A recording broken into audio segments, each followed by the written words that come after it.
Welcome everyone to another session of Crituitous RP. Welcome back this week. So, previously,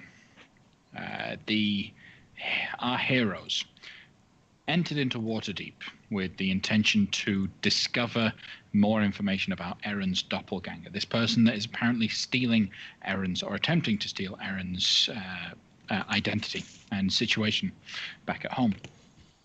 So they entered in, and through a series of clever conversations and spells and all of that, discovered a plot that involved Drow attempting to take over the city of Waterdeep. They had placed in individuals in the key locations to take over as the as the masked lords of Waterdeep. They were all set and ready to go to launch their attack when it was thwarted by our heroes last week. Artir, in the guise of Fang, the doppelganger of Erin, led the charge against the four other cultists, with an audience of Lyrel Silverhand, the Open Lord herself. We rejoin the party after Simir, Tothian, and Isorfil have all been defeated. Lyrel and everyone are kind of calming down after battle as Gamel walks over to the, I believe, currently sleeping body. Blinded. He's not sleeping, he's blinded, yeah. So the blinded body of Geir Goten. So before we jump into that, Gamel. For those that aren't really aware, for the viewing people and for players that may not know your backstory, why are we here, and what does Geir Goten to you? So, as Gamel has told you all before, he was previously a apprentice, a smith, who had been a member of the Most Careful Order of... I've got to get this right because I can never remember, but it's great. Let's see. He is a member of the Most Careful Order of Skilled Smith and Metal Forgers in Waterdeep. And as he was there... a dwarf named Forin and his associate Geir Goten stole a variety of his projects and designs, including masterwork like dragon scale armor, some stuff that was going to make him finally get his respect, finally get out of his apprenticing and to finally be like a real craftsman, and his master work to kind of prove his worth. But Geir Goten somehow got into Gamel's mind, and so he and Forin together stole his design. When it was found out that it had been stolen, there was kind of an inquiry. Evidence came that a lot of Gamel's projects had been stolen, and so he was dismissed from the guild entirely. After that time, Forin was actually the son of the guild leader, the head of the whole guild, named Gayhill. Later, Forin was also found to be a forger. Presumably, Geir Goten double-crossed him.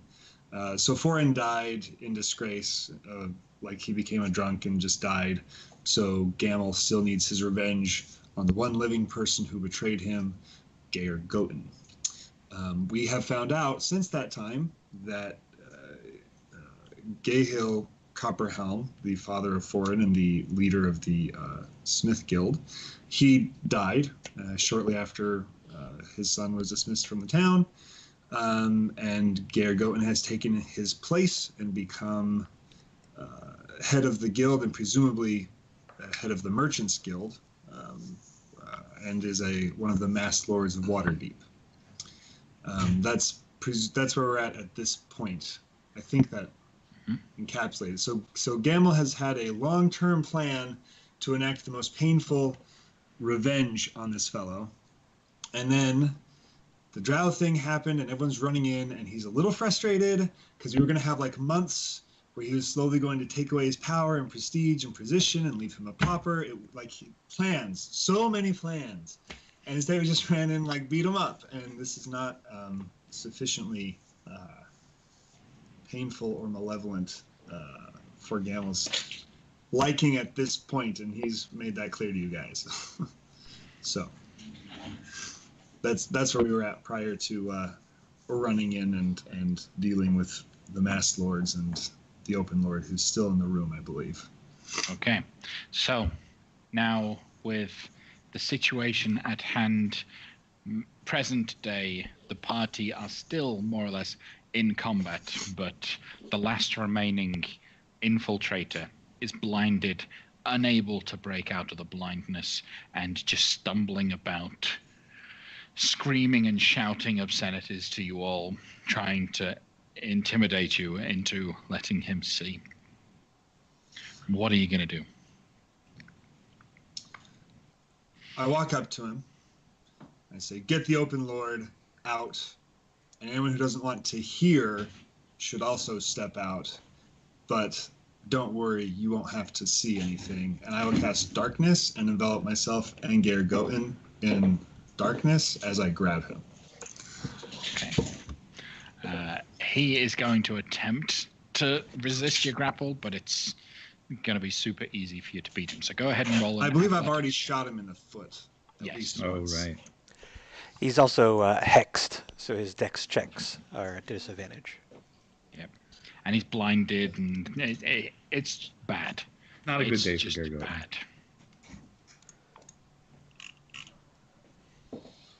Can I roll with advantage? Is there anything situation? that would give you advantage in this situation? Well, the fact that it's a grapple check and he's blind. True. You would have advantage and he would have disadvantage. So yes, you grab hold of him. He tries, but is putty in your hands, effectively. Not exactly grabbing, more like hitting him on the ground and pinning him there. Is anyone going to take out the open lord, or is everyone just going to watch? And it would see you've got darkness all over, so we really can't even see what's going on. Yeah, as I grab him, like tendrils of darkness just come out from me and envelop me and then start to expand, and then they stop. But that whole corner is just a black hole. Okay. Can Aaron? He's going to lean against the wall, but he's a little bit hurt. He's happy to stay and try and block the exit in case this guy gets anywhere. But I'm going to cast Healing Spirit and spot next to me and sit in there for a minute. Okay. R2, so you're going to be healing up. Yep. R2 will address Laryl. Say, Open Lord Laryl, my friend has unfinished business, as we discussed earlier. He will be dealing with Gargoten. We are happy to fill you in on the rest of the details. You are welcome to stay and listen to my companion's gruesome handiwork. But if this is not a thing that you wish to be a party to, I am happy to escort you out to ensure that there are no other villains afoot. Without saying a word, she raises her hand for you to take it and lead her outside. Very well. And you carefully walk out of the place. She doesn't say anything as she leaves, but you can tell that she's okay with what's about to happen. She understands what's about to happen, but will not stop it, as these people attempted to kill her. So, but as she gets to the door, she does say, "Oh, and I would appreciate it if you could at least find out why and what's going on here. Am I still in danger? You know, get as much as you can before you destroy him." And then continues walking off. So, is anyone in particular? So I know Erin is going to stay in the room, in the corner, using Healing Spirit, but Erin can't see into the darkness anyway. Is anyone else going to be staying in the room? Last chance for the squeamish or the faint of heart. You hear from the darkness. Danrick will be staying. He's a little unsettled by this, and he kind of wants to make sure that things don't go too crazy, and he wants to maybe be there if someone else needs to get snapped out of it. He can maybe talk them down. Things get too rough. All right. What do you do when you realize Gamel has cast darkness to ensure that no one sees what he's about to do? I listen intently, and let me actually see, because I can't dispel anything like that.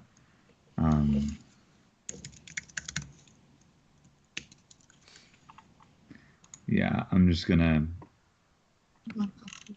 keep nearby, listen in, and just shout in to Gamel, like, maybe he's not worth all this. Get what you need, but don't prolong it. He's better off dead, and it's not worth it to keep it going. Death is too sweet a release. But okay. Don't. Yeah. Loic, yes or no? Are you going to be staying in? Yes, I will be staying, and when the time comes when he starts inquiring about the local goings-ons, I will be prepared to cast Detect Thoughts. Okay. All right. Osrin, are you staying or going? No, I'm going to go. I'm going to go because although I'm not getting in the way, it's not really all sitting all too well with me at the moment. So I'm just going to turn a blind eye, but I'm going to go out, just wait outside. So I'm kind of covering the entrance as such, but I'll be out of the way.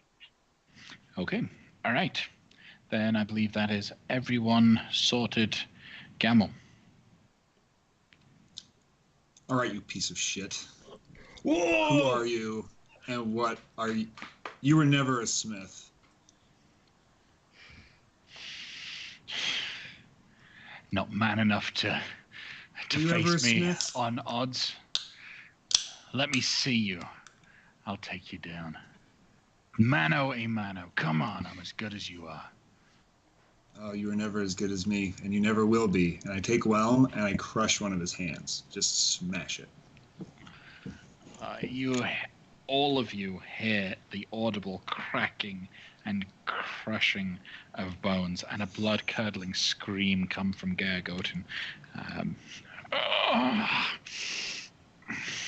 You were never very good to begin with, and now you're half as good as you used to be. If you want to maintain the other hand, you'll start talking. He's going to attempt to inside check your voice to see if he can recognize it. Are you trying to hide your voice at all? I'm speaking in... I'm speaking a little more gruffly, and there's a certain emotion that is not being... There's a certain intensity, and a certain, like... This is a very emotional moment, so that's in the voice. So it would be not exactly my normal voice, but I'm also not trying to 100% disguise it. Okay, what is your charisma modifier? My modifier is 1. 1. Okay. All right. So we're going to have him make an insight check, DC 11, to see if he recognizes your voice.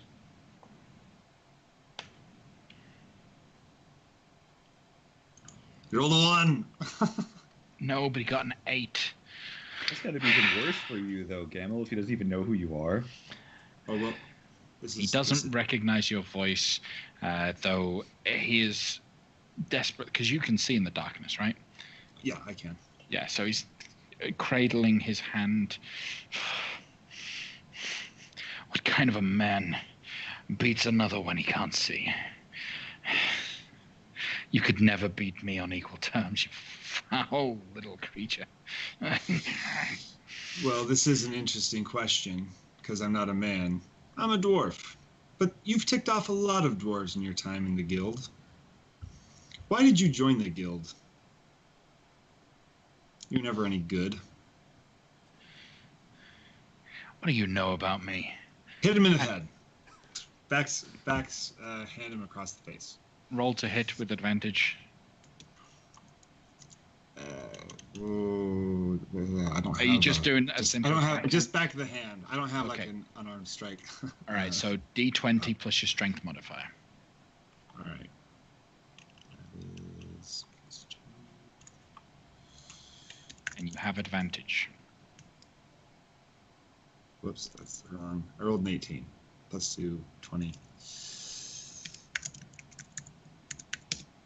There we go. 20 or 21. All right, you crack across his face. You can, you even feel a couple of his teeth break as your heavy gauntleted hand just crashes through his jaw. Less questions, more answers. I asked, why did you join the most careful order of smiths and metal forgers in Waterdeep? To make money. Why else do you join something like that? Oh, I can think of a variety of reasons. Hang on a How do you second. see into people's minds?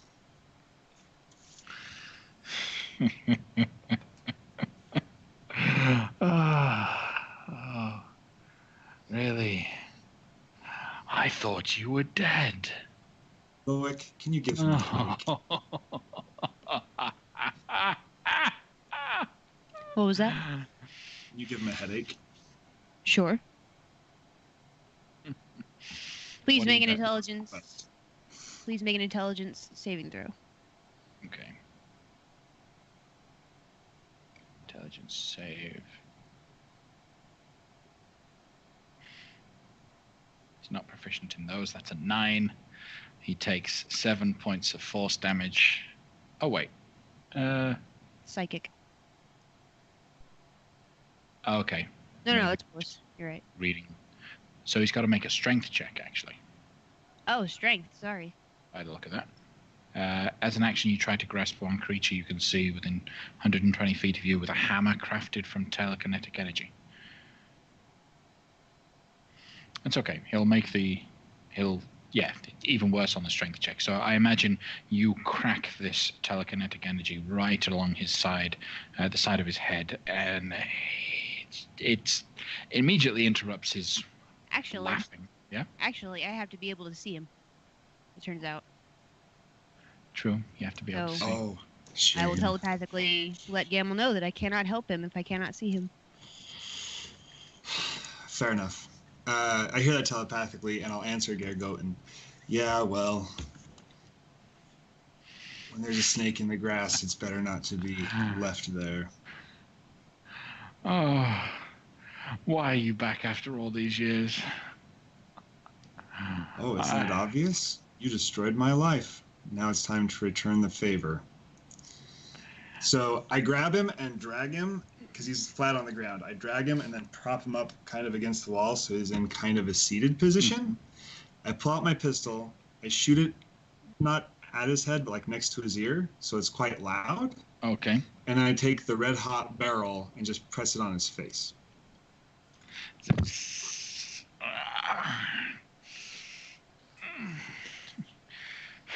Did you always intend to become a masked lord when you usurped my father's position? No. So this is a recent development. You wouldn't understand a thing. You were so naive back then, Foreign. Yeah. Oh. Times have changed. Shoot him in his other foot.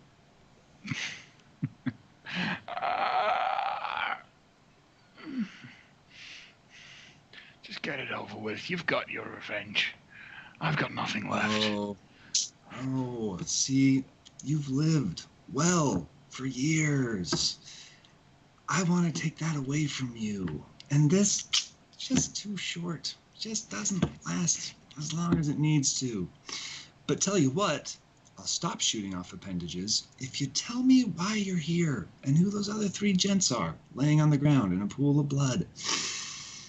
Roll an intimidation check with advantage. Woo! And he 20. crits. All right. Will you make it quick if I tell you? I won't make it any more painful than it is right now. Dwarves. Oh, so. I'm going to swing my hammer, not to hit, but just so there's the sound. You can hear the whirring of the hammer coming up. And a little chuckle from Whelm as he just passes the guy's nose.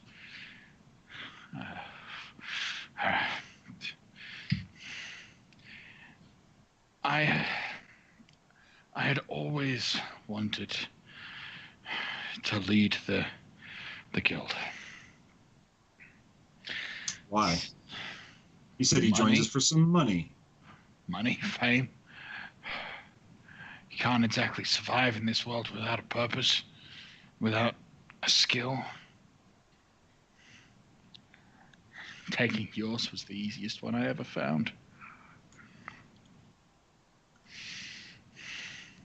It was only after I became the head of the careful order of, them, that I was approached to get involved in this.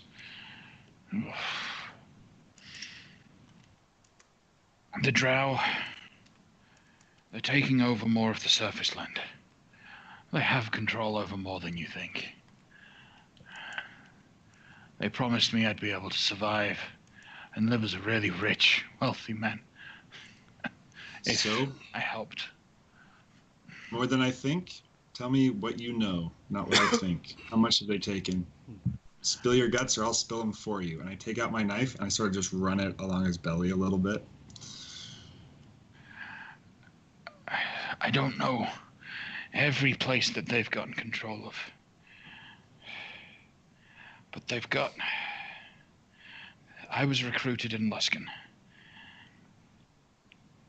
And I know that they've also took control of Neverwinter. I don't know where they're going next. Besides your compadres on the floor, where are they in Waterdeep?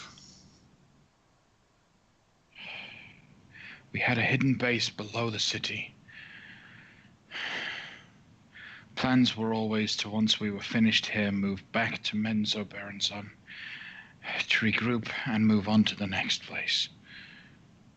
Here's what's going to happen. Remember when you plundered my mind? You're going to think really clearly about that place in below Waterdeep, and you're not going to fight me as you share that thought with me. And I'm going to mind meld him.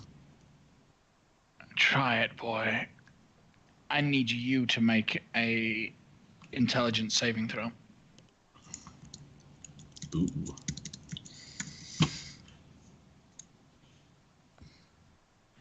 And you don't have advantage, do you?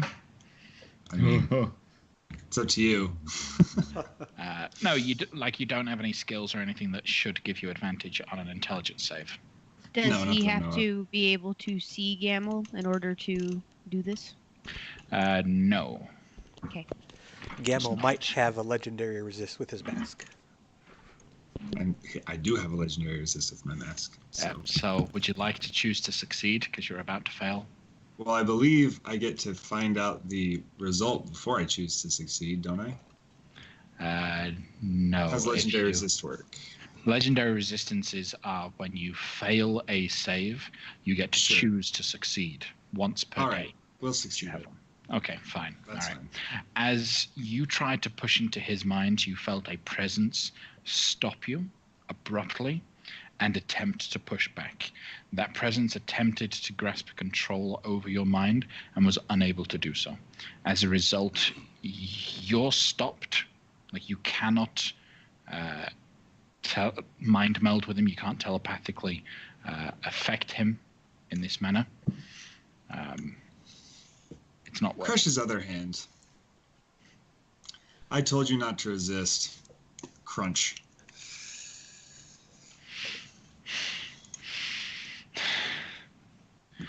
You wanted to know how I saw inside your mind.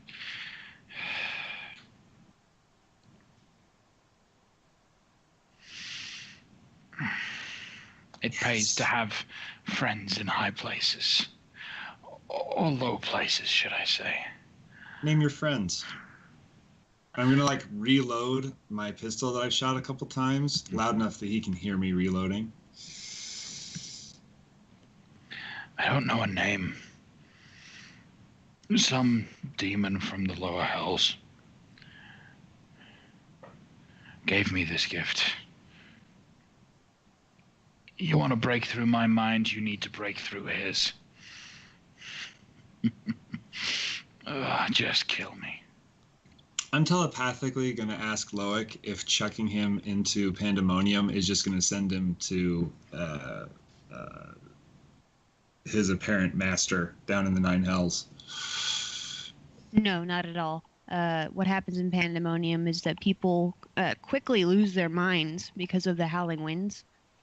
And then after that, after they've been mindless for a little while, they turn into these demon larva creatures, and then they begin to become things similar to demons, but specific to Pandemonium. Okay. Can Aaron sense out of his primordial awareness just to see if he can sense a fiendish presence within? Okay. It's your primeval awareness, right? Yeah. Go ahead and roll just a... It's an easy, but a perception check.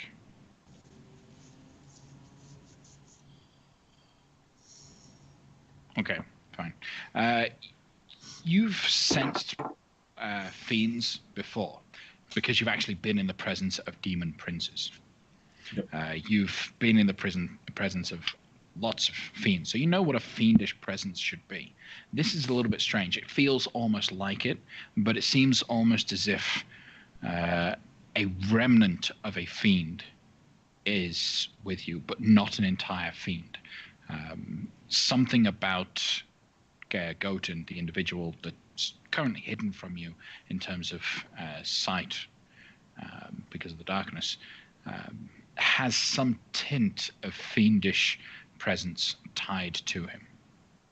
Okay. Oh, just damn, all this. Not quite right about him. There is a fiendish presence. Just be aware of it. There's something in his mind.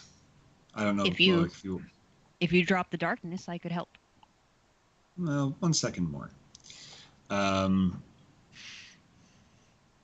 Where you living, Goten? There's only one place worthy of the head of the order of the careful order of the smiths and the jewelers.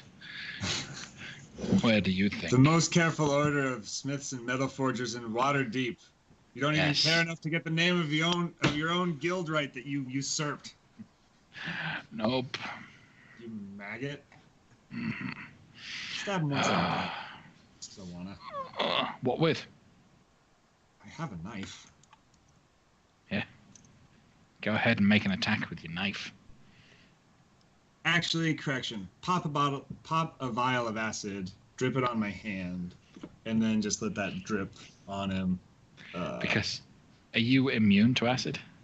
I actually get healing from acid, so I get you. half the damage I would get. I heal, so I'm just gonna put it on my hand, feel the warm sensation, and then drip it on him.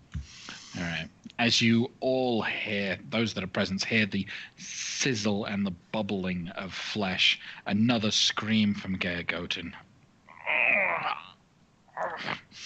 Come on, I told you everything.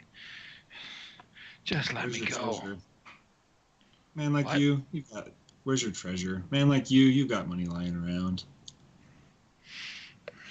I'll let you live, but I'm gonna take everything from you. Just tell me where your gold is, and I'll let you go. It's in the house. Your house. Oh, foreign. They're in It's my been house. nice living in your life.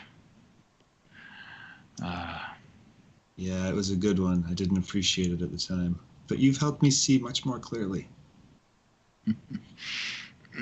Come on now. How well can we hear this conversation from the outside?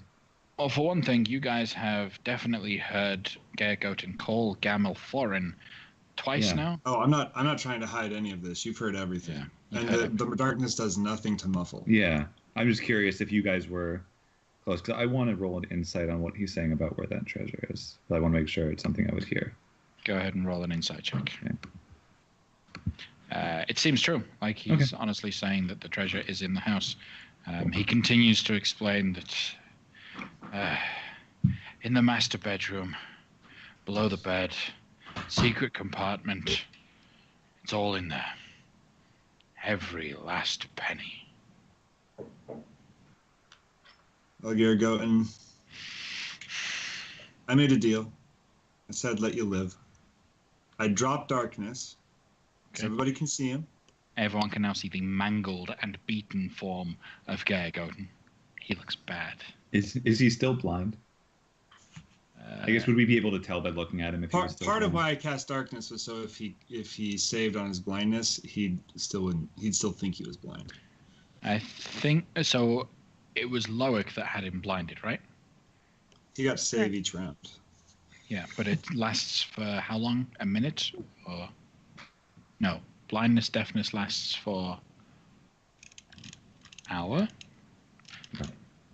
I believe. So he's still. But he was unable to do these saves. Okay, it lasts a minute, so it would have ended by that point anyway. So he is no longer blinded. And he looks up at you, a little confused because you don't look like foreign to him right now. I don't even look like my picture. For those of you who don't know, I have short black hair and a short, well-trimmed black beard as well. I'm going to telepathically communicate to Loic if he would please do some sort of illusion to make my face back to its glorious, illustrious beard that it once was. I will minor illusion that. Okay. Kind of half-heartedly. What a waste of my skills. Do you say that telepathically to Gamel? No, I say it aloud. What a waste of my Okay. skills. You make sure that the image looks like the beard is flowing in the wind and He's slightly glowing. yeah, just a little bit of embellishment on it. All right. I'm going to tell. Oh, Yeah, he's sorry. unable to really get too much of a glimpse on you. He's beaten, bruised. One eye is swollen quite badly. Struggling to even focus on anything. He's in a lot of pain, very close to death. What are you doing? Telepathically, I'll communicate to everybody if anybody has last questions or if anyone wants to, Loic specifically, try to delve his mind. Now's your chance. Right. So I'll step up to him. Can I get someone to secure him, by the way, or is he not going anywhere? You know he's not going He to go physically anywhere. Yes. can't go anywhere. Both of his feet have been shot and both of his hands have been crushed. Okay. All right. He's got at least one stab wound in his He gut can and a headbutt. burn on his face. I'll walk up to him, and I'm going to initially try to figure out what the deal is with that fiendish presence. So I'd like to attempt to use my noodle first, just from the things that I know and perceive and Okay. can understand. So So a history check, because you've had more experience with fiends than anyone else. 34, definitely. It seems and sounds almost on the verge of patronage. In this manner, the way that this fiend has imparted a modicum of his power upon Gergoten. But from the looks of it, it doesn't look like Gergoten has too much control over it. So it's not like he's a warlock with a patron to that degree. but he's been given a blessing by this particular patron, whoever it is, that protects him in this sort of situation. Okay. He did say it was a devil, right? Yep. Because he said 9 hells. Mm-hmm. All right. I am going to attempt to sever that link.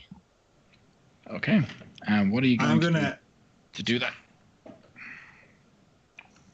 Dispel magic is the best thing I got. Okay. I'm gonna step to Danric briefly and say, Danric, if you could do something to make sure he doesn't die on me right now, I'd appreciate it. And if you could do it in such a way that it doesn't make him feel any better, I'd appreciate it as well. But again, well, no, you've sat and watched and listened to this. You're in it now. Do it. We'll see. I can stabilize him. I can give him some blessings to prevent an immediate death. But I don't want this going on much longer. Just let him go. Okay. So, dispel magic with a 20 on the cast. All right. You push the magical forces as you can. You get a grasp on whatever magic was blessing this guy. It's difficult, really difficult to be able to pull it, but using all of your focus, you do manage to, if briefly, sever the connection. You don't think you've protected this individual from the influence coming back, but you know for a moment at least you have severed all connection between Gaia Goten and whoever this malevolent benefactor is. Excellent.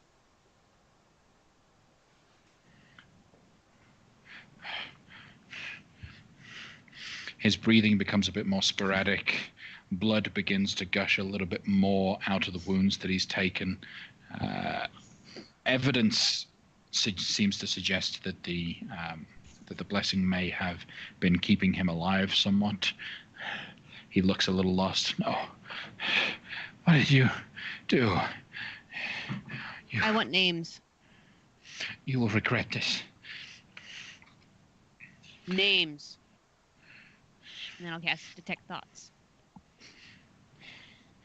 You hear in his mind, because he can't hold it back now. I don't know the name. I can't. I don't know. Think.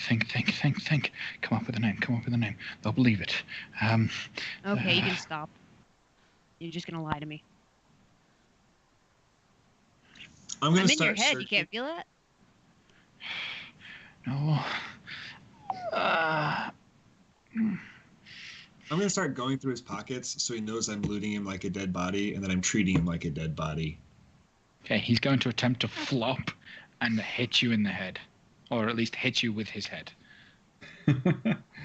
I want to let him hit me, but I want to just stay still. So it's like hitting a brick wall. Because mind you, I'm wearing a dragon helm. Mm-hmm. And he rolled a So 5. I'm not to striking hit. him back, but I want him to just smack his head against a piece of iron. He just limply tries to move towards you, but ends up falling flat, missing you completely. But as he hits the floor, Loic, you still have Detect Thoughts up? Yep. You clearly get the thought, if I just hit it hard enough, maybe I can do it myself. As he lifts his head up. Nope. Tentacle Lash. I'm gonna grab his head and reel it back. Oh, come on. I told you I am in your head. Please. Aloud, Gamel says, does anyone else have any questions? I still want names. And since you can't give me names, I'll take ideas as well. How do you know that they have control of Neverwinter? Who told you? Hang on, I'm going to cast a Zone of Truth on him now. It's not. I don't know if that's necessary. Okay. The Zone of Truth plus the like everything kind of compounding the whole situation now. He's not going to stop. I wasn't involved in the takeover of Neverwinter, but I heard the reports firsthand when they came back. Lord And Never. what did the reports say? Just double checking. It was Neverember who was the Lord of Neverwinter previously, wasn't he? Yeah. Lord Neverember is under our control. Same as the doppelganger situation, or you pop some mind control on him? Permanent charm. Family imprisoned. All manners of persuasion. Neverember is now in the Drow's pocket. Is there any other infrastructure in Neverwinter that you've got control of? We managed to get... The Lord didn't need to get anything else. Do you know who the contact is for you, for the Drow? Who have you been seeing and talking to, specifically?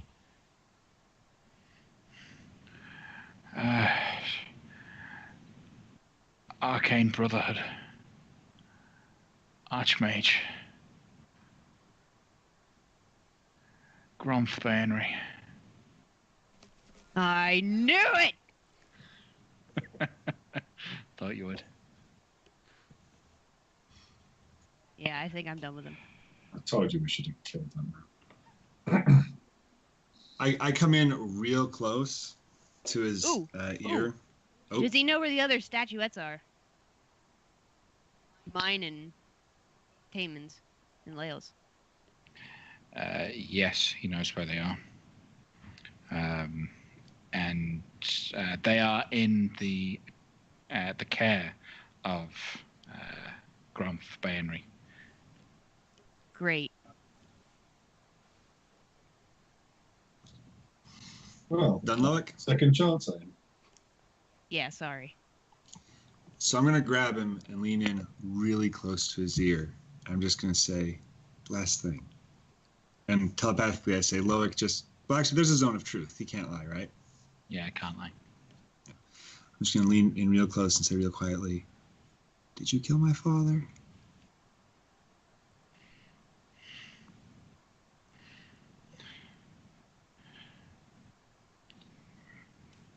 Yes. Thank you for your honesty. And I stand up, presuming no one heard that, unless you guys are like trying to hear in. That was that was quiet. I was trying to keep that quiet, if that matters, if anyone wants to have heard that or not. I remember. As you go to stand up, he leans a little bit closer and says, "Your father begged and screamed like a little girl when I plunged my knife deep into his neck." Is that true? And You and I. Yeah. he's in the zone of truth, so it has to be true. Yeah. Well, the fact that he screamed like a little girl. The statement that he made has to be true in regards to Gaia Goten. A little girl. Right. So you may think that, but I don't think that man could possibly speak above a low G in his entire life. If he screamed, it was like a burly, beautiful dwarf that he was. And I'll just shove him back, and I'll say, but I want you to look at my face. And I want you to remember that I just want you to remember this face for the rest of your days, however long they may be. But we had a deal, and so I'll let you live. And I'll stand up, and I'll just say to Loic, telepathically, do it, Loic. Pandemonium. Yep. We're done All with him. Take out my cube, open a portal right up underneath him so that no one even has to chuck him in. He just boop. Right. You all see that the moment the gate opens, tentacles shoot straight up, wrap around him, and begin to squeeze. He screams in pain as being pulled through, and the gate closes, muffling his screams. Have fun for eternity! I think him and Weigl are going to be best friends. because they're now both in pandemonium. They'll lose their minds within hours, and they didn't go to the same place. It's a big place. Did I find anything when I searched him? When I looted him? Nothing special. Like keys to my childhood home? Oh, yes. So keys to your childhood home. You find he did have like 25 gold pieces on his person. His robe, all of that regalia that you guys know about. He has a haphazardly, very hastily crafted attempt at your pistol. But as you saw with the fact that he misfired instantly, you can tell immediately by looking at it why it's wrong and why it would never work. It was stupid of him to attempt it without the right kinds of materials and all of this. Like there's bends in the actual pipe. It's just terrible. But that's everything that he has on him. So what are we calling you now? What's that? What are we calling you now? Yeah, about that. So, sorry I lied to you guys earlier. It seemed important to hide my identity, though some of you, looking at Loic, perhaps had a better idea than others. Loic winks. I wouldn't worry about it. Most of us Foreign is dead. have identities. Foreign died when his father did. I'm Gamel. Though perhaps I'll be Gamel Copperhelm instead of Gamel Ironsmith. We'll see. But if you all have a moment and are willing to, well, I should say I'm grateful that none of you got in my way. I'm grateful for your assistance, and I'll forever be in your debt for that. But if you will indulge me just a little bit more, I have a childhood home to go plunder and then burn to the ground. Who wants to come with? Me. Okay. As you all leave the chambers, you see Osrin. Yeah. Can Aaron pick up the remainder of the masked lord's masks and collect them up? And on exiting, he's going to give them to Lady Laurel, save his father's. If well, I guess that Artir may still have that. But When you guys walk out, you hear the end of a joke that Artir is telling. And the moral of the story is the early bard gets the worm. I take offense to that, young. Were you telling this story while there were screams and shouts and gunfire going on in the other room? Yes, I was keeping the open lord's mind off on more pleasant things. I must say,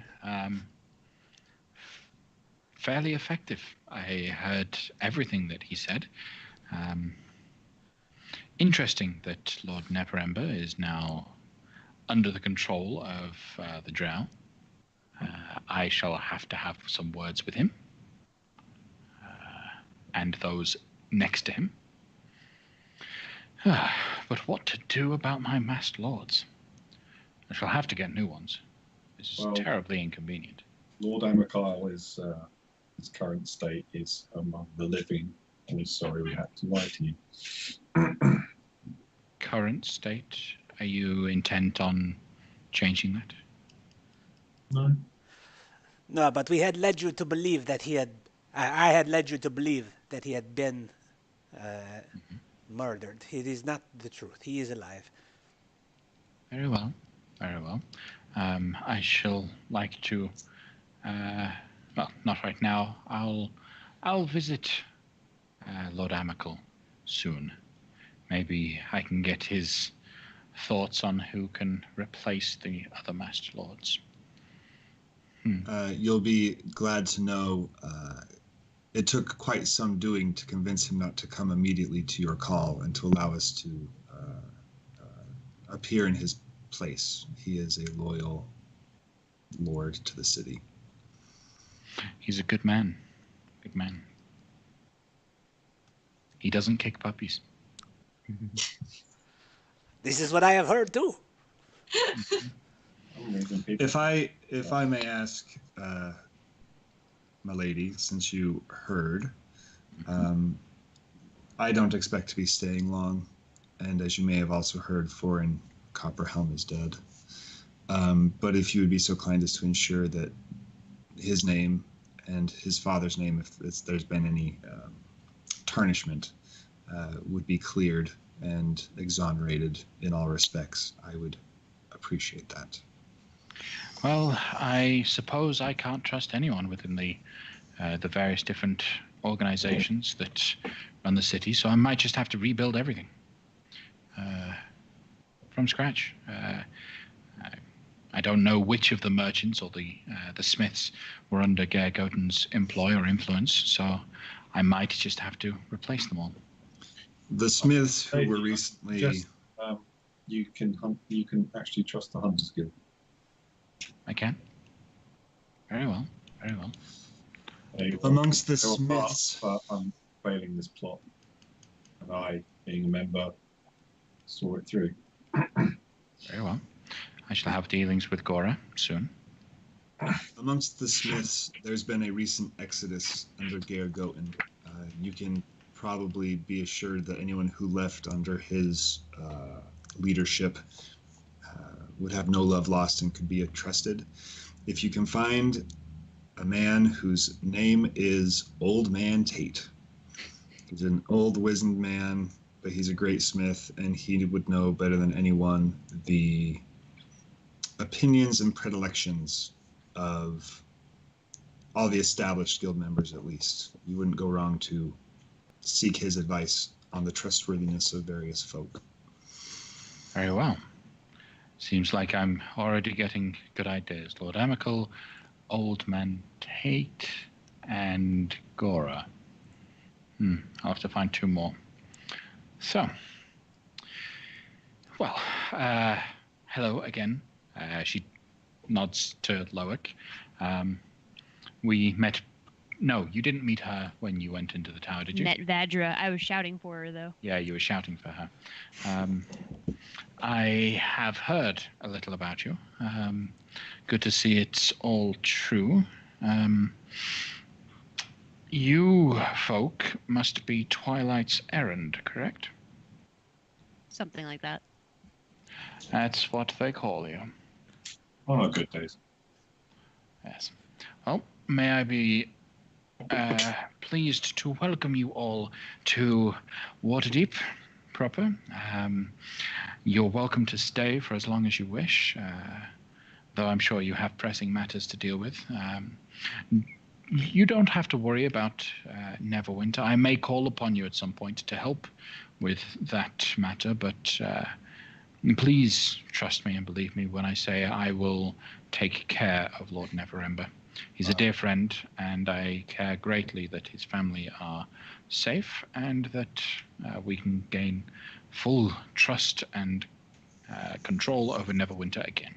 To be sure, I believe your words, Lady Larai, but let me introduce myself. I am Aaron Lyoka, and I am Jorah's counterpart in Neverwinter.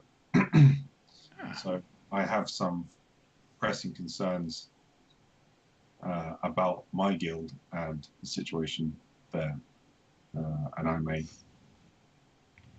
press on your help. Please do not attempt to rescue Lord Neverember until I've spoken to you previously. I need to gain a clearer understanding of the situation before, as effective as it is, the way you all charge in and attack. I think a little bit of Finesse. The word finesse. Tact. Thank you. May be useful in these kinds of matters. There are lives at stake, and I wouldn't want you to have to deal with the pain if those lives are harmed because of you. I would like to say that Gargoten shot first. Just putting that out there. He tried to shoot first. but I shot last. Lady Silverhand? Yes. Loic, is it? Yes. Yes. First of all, apologize to Vajra for me. I was only half aware of the situation when I enlisted her services. Secondly, since the second sundering, have you been back in contact with Mistra? With Mistra? Has she appeared at all or said or done anything? Not with me. Do you think you'll be protected if you go to Neverember, as you are, from whatever mind control they have at their disposal? I will be careful. I do not doubt there are very powerful things involved, but I do not plan to do so by myself. I will speak to other influential members to try and garner some support and ideas. Please do. If they capture you, you are a enormous figurehead in the world of magic. So mind that. Please take care of yourself. Of course, of course. The Harpers owe me a thing or two. I'll get them to go in my stead. Very well. Shall we be off? This is a rather dark and dank tunnel. I'd rather be out in the light on a day like this. Will you require an escort, or are there trusted guards who could accompany you? I hope none of these gentlemen, pointing to the dead mercenaries on the floor, were your body I man, don't think we as it killed were. them, actually. Two of them walked Killed away. any of them.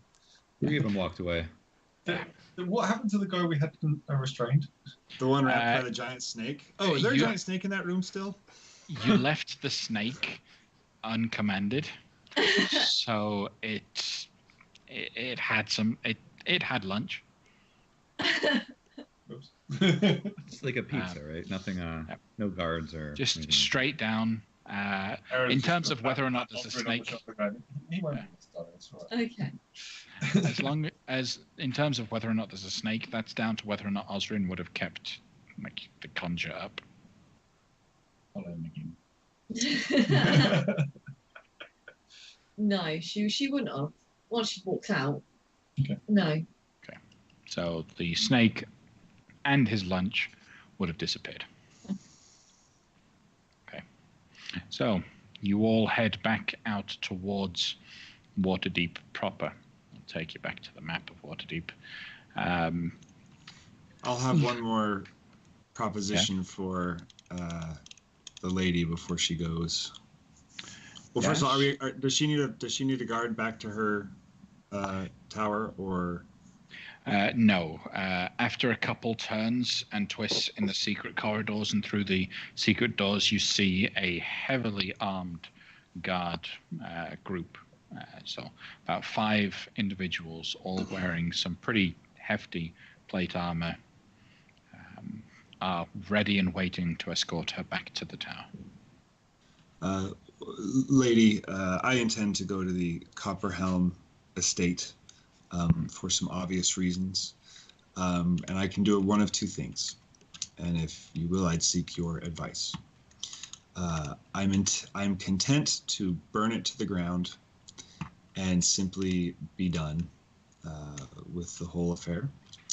Alternatively, if you feel there may be a need for us in the future, or if you feel there may be a need to communicate with us, I would ask that it be allowed to stay vacant, that no one be allowed to purchase the property or move in, and that myself or my compatriots, if it is necessary to come through, could lodge there. It would provide an opportunity to keep a low profile, since otherwise we would have to stay with the Hunters Guild or in other ways make our presence known. But that, of course, we won't be around much, and I don't intend to stay. So that would only work if your ladyship would ensure that it remains vacant and not sold off or otherwise disposed of by more interested minds in the community. Do you plan on anyone other than those present here ever making use of that building? I'm still a very young dwarf. I'm only 50. I'm barely an adult by the standards of my people. Not in the next week and a half. It would just be us. But I don't see anyone in the immediate future, but I wouldn't say ever, never. Well, what I could offer you, as a thank you for saving my life, is I can ensure that your house, while it remains where it is forgotten by everyone in the city except for those present here.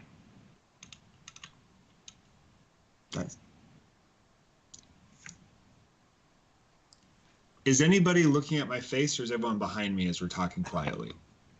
You slide the dragon mask down. Oh yeah, that's right. I do have a dragon mask. All right. Is the minor illusion still up? No, it doesn't last very long. Okay. I do have a helm, but there's like tear, like just oh gosh, yeah. But I try not to let it. I try not to let my voice betray me. And it's like that would be ideal. Very well. It will become a protected zone where none can interact with it except for you. Thank you. And just step back. If there is nothing else, I shall see you in the future. I'm sure of it. Should you need anything, you're always welcome to come here. And welcome again to Waterdeep. Goodbye. And Thank you, she Lady walks Silverhead. off with her guard troop. Right. It's what? It's midday now at this point. In Waterdeep. No. But along those lines, effectively. If people can't see, they're making jokes. Harry Potter references. All right. A hidden house in between a bunch of others. Yep. Anything else? Like, what are you guys going to be doing now? The day is yours. Yeah, go. I hold up a key. I hold up a key to my home and say, "Does anyone want to do some consensual raiding of a house without any negative repercussions?" Have a house party. I'm for that, but can we make a pass at my father's just to make him aware that everything is gone to plan? Where is the Copperhelm home? The Copperhelm home is found within the field ward, right up at the top. So it's on the way? Yes, well, the sort Amical of. house, which is in the North Ward, is on the way. Okay. Where are we? We're in the dead. We're in the City of the Dead, aren't we? Or- Yes, you were beneath the City of the Dead. Okay. Perhaps we should check in with the Hunters Guild as well to ensure that they are still Yeah, well, that was standing. built with they're down in the South Ward, so people are okay making a quick diversion down there, just so we can check in and make sure they're all okay. Because I heartfeltly, I think we put them in a position. I just want to make sure that they're all right. Okay. All right. Then as you all head towards the Hunters Guild first, correct? It takes you no more than 20, 30 minutes to walk through the streets. After the attacks last night, viewing the city, people have already begun to rebuild and fix their own places. They're helping one another, but you reach the Hunters Guild, and it looks bad from the outside. They must have had a pretty heavy attack. There are holes in the roof. One of the towers that is stood up next to kind of the front near the front entrance has been broken down completely, and the front doors are torn down, open. They look like they've been exploded into lots of splinters as they were blast inside. You all make your way through the front gate into the main chamber, whereupon you can see bodies lined up, all with blankets over them. And then a pile of bodies off to the right side that appear to have just been thrown and cascaded, just discarded. These bodies almost immediately are identifiable as Drow warriors, whereas those that are being carefully prepared are those of the Hunters Guild. Perception checks from everyone. Oh, is it somebody that we know? No, it's nothing like that. All right. While the amount of dead is astonishing, you all do notice, except for Artir. I have advantage. How? My shield. Yeah, fair enough. All right. So everyone notices that the number of Drow dead far outweighs the number of Hunters dead by close to a factor of 5. It's a lot of extra dead.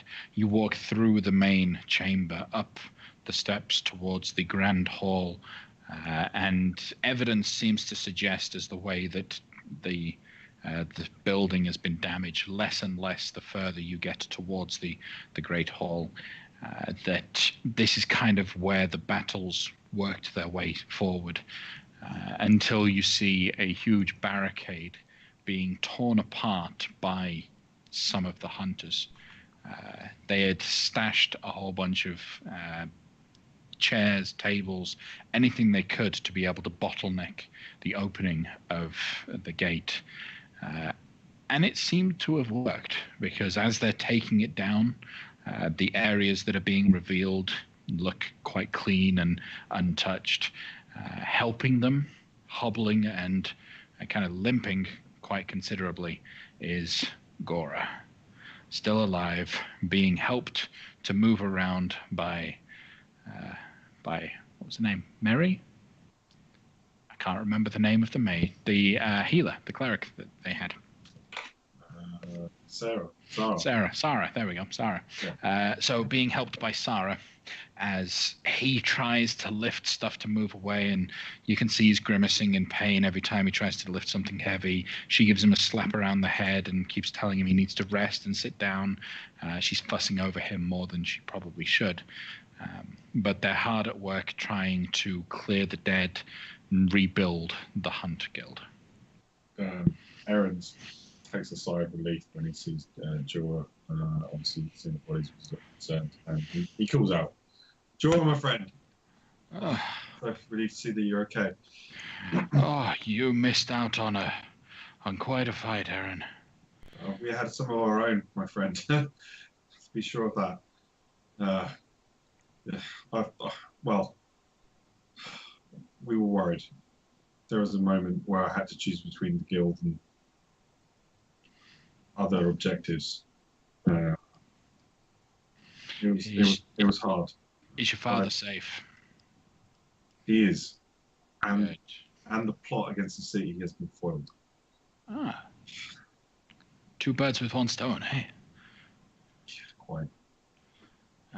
Lady Laurel herself was involved, and well, I put in a good word for you. Very well. It'll be all right. She's a tough woman, that one. Okay. Oh. Got that. Mm-hmm. Right. Are you here to help out? We've got barricades that need tearing down. We've got people that need healing. Are you here to help? We have other errands to run, but I feel like I want to help. Yeah. We don't have any. Look how My errand is not pressing. We can get to work. Yeah, Danrick steps forward and offers his healing as an assistance for the group, and some just calming music to kind of keep the mood a little more jovial, boost morale. So he explains to all of you that there are a number of key problems that the Hunters Guild are struggling to be able to keep up with right now with the damage that was done. So there's healing that needs to be done. The dead to bury, dead to dispose of, which are the enemy dead. There's also like recovery of equipment, items that may have been damaged, lost, or just left behind, or anything like that. And then obviously the rebuilding of the building itself. If you guys are going to spend some time helping out, how are you going to be doing that? So Danrik, you mentioned that you're going to be using your healing magic to help out. Anything else that you'll be doing as Danrik to help out as much as you can? Well, I guess it depends on where all of the other work is being done. Like if all of the people needing healing are in one ward, then and like all the repairs are elsewhere, then I'll probably just stick in the hospital ward, pop up an aura of vitality, and then just every 6 seconds pump healing to all of the people around until it runs out. It lasts for a minute. A minute, yeah. And so I'll pump that. That'll be 2d6 on everyone every 6 seconds. So okay. And then just play in music just to calm everyone a little bit, boost the morale. Nothing magical about it, just the magic of music itself. Okay. Gamel, what aid can Gamel give to the rebuild of the hut? Loic, how long can your cubic gate stay open? About a minute. What if we just stack a bunch of dead drow and then just, instead of burying, like disposing of them, wouldn't it be easier to just stack them all up and then open a portal and drop them all into some other place? I would rather not use the cubic gate for that purpose. I have easier things that I could be using for that. All right. Well, we can do it the old-fashioned way and just throw them in a cart and drag them out of town, or... Well, I was thinking I could summon an earth elemental to tend to the bodies that they want buried. And then if they will pile up the bodies that they do not want buried, I will blast them with a fireball. I'll drag bodies outside for a bonfire. Okay. All right. So you two kind of together, you work on the dead. So the elemental goes to work immediately, carefully building graves that are shaped perfectly for each individual. No need for a coffin or anything. The hole is perfectly shaped for each body. And with the help of a couple hunters who share offerings, words, prayers, funeral rites, that kind of thing, you lay to rest all of the guild members. And the earth elemental can help, like, make out little headstones, right? Like if he just has a bunch of blocks, he can carve out names. Yeah, you can. Right. So all of their names are all written down and noted, at least those that everyone knows. And it takes a while, but you do manage to get a name for everybody. And then you get to work on the bodies of the drow. You gather them all up into a pile. Are you going to be anything else you're going to be doing with them other than just fire? As part of dragging each drow over, that would include also looting them. Just going through their pockets, looking for loose change. They're mostly dead or all dead. With all dead, only one thing you can do: go through the pockets, look for loose change. I'm going to insist that any of the money they find on the drow, that we're going to put it in a pot and give it to the families of the dead. Fair enough. All right. So on the bodies of all of the drow, obviously you've got the basic equipment. You've got the puafuis, the hand crossbows, the scimitars, the leather armor, and there is some money. All in all, you guys managed to find approximately 3,000 gold worth of little gems, little trinkets, the signet rings that could probably be melted down and sold, that kind of thing, that you could gather together as the pot for those in the those families that you mentioned. Artir, are you going to be helping out, and how? I will observe firstly as Loic and Gamel are taking care of the drow corpses. I will point to Aaron. I say, see, I told you that the reputation of these drows far exceeds their abilities. Like, they couldn't even touch me. And look at their dead, far outnumber the dead hunters. These guys are pushovers, I'm telling you. We should really take the fight to them. Yeah, I totally agree. Aaron's going to be rubbing his side where the daggers went into the back and the poison's injected into him, and he's nearly died twice in a row in 2 days because of that. Yeah, total pushovers. Yeah. So I will be following Danric along in his healing tasks, seeing if there are any that seem to be suffering the lingering poisons of the drows, and if so, apply my laying on hands to heal them of their poisons. Okay. And then Erin and Osrin, what are the two of you going to be doing to help Gora rebuild the Hunters Guild? I'm going to be probably doing some curing spells for anyone who's injured. So I'll be going around just helping anyone I can, giving them a little spell. Okay. Talk to people. Yeah, I'll go just talk to people and just try and make them feel a bit better and cast a little spell on them as well while I'm at it. Aaron's going to do the same. He'll use most of his spell slots up for using Healing Spirit on dead, on injured people, trying to fight who needs.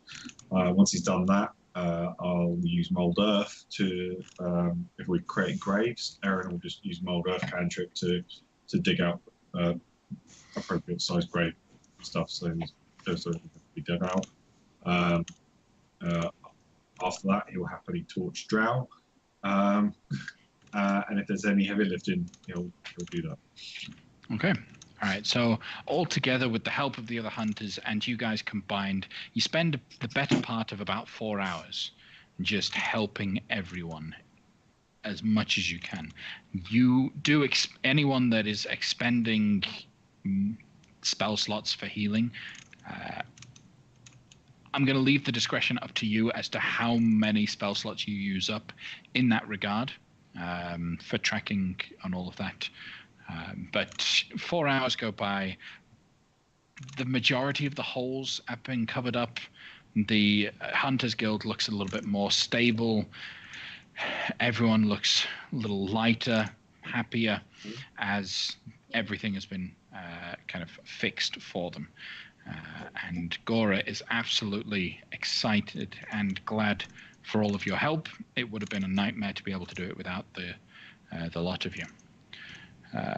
So as you finish up, he gathers you all together and offers you all the services again once more of the Hunters Guild. Anything you need, all of you can come in.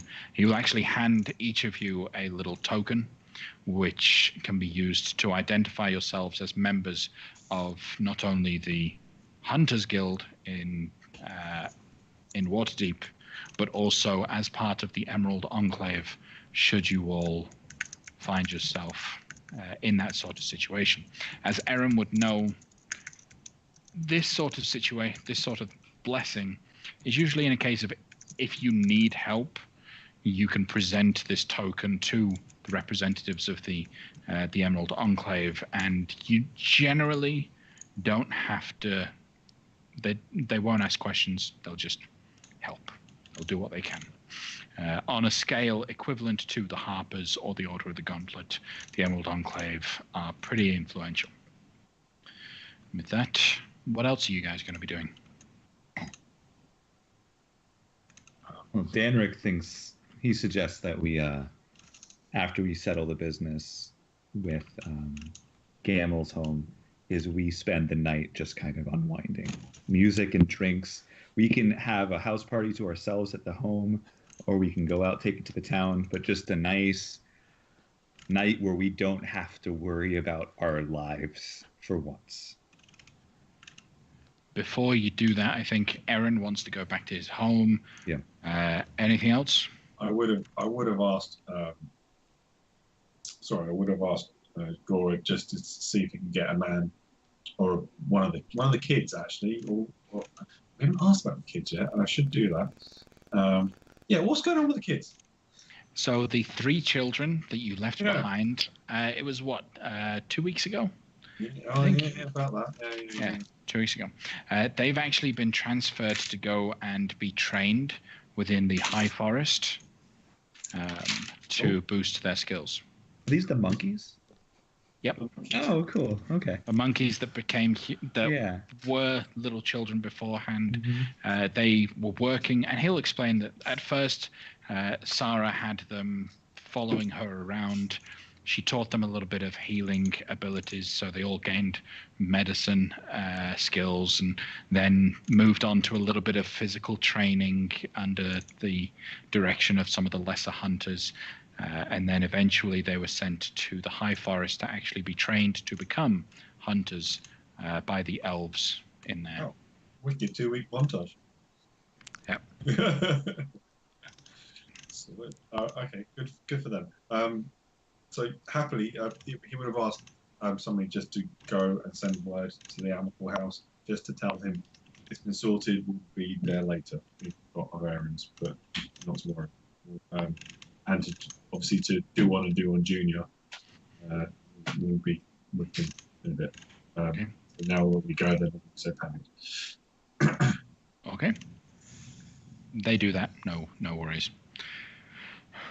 All right. So you all head northward into the Northward towards Lord Amical's home. You left the tower in there, right? Yeah. And up? Yes. Mm-hmm. Yes. Yeah. Okay. Yeah. All right. So as you step in, sat in more or less in the doorway of the tower is Duan, with Duan Jr. on his knee, and sat across from him in the hall. And let me actually move us to the house of Amical. So everyone is in the entrance chambers of the Amical home.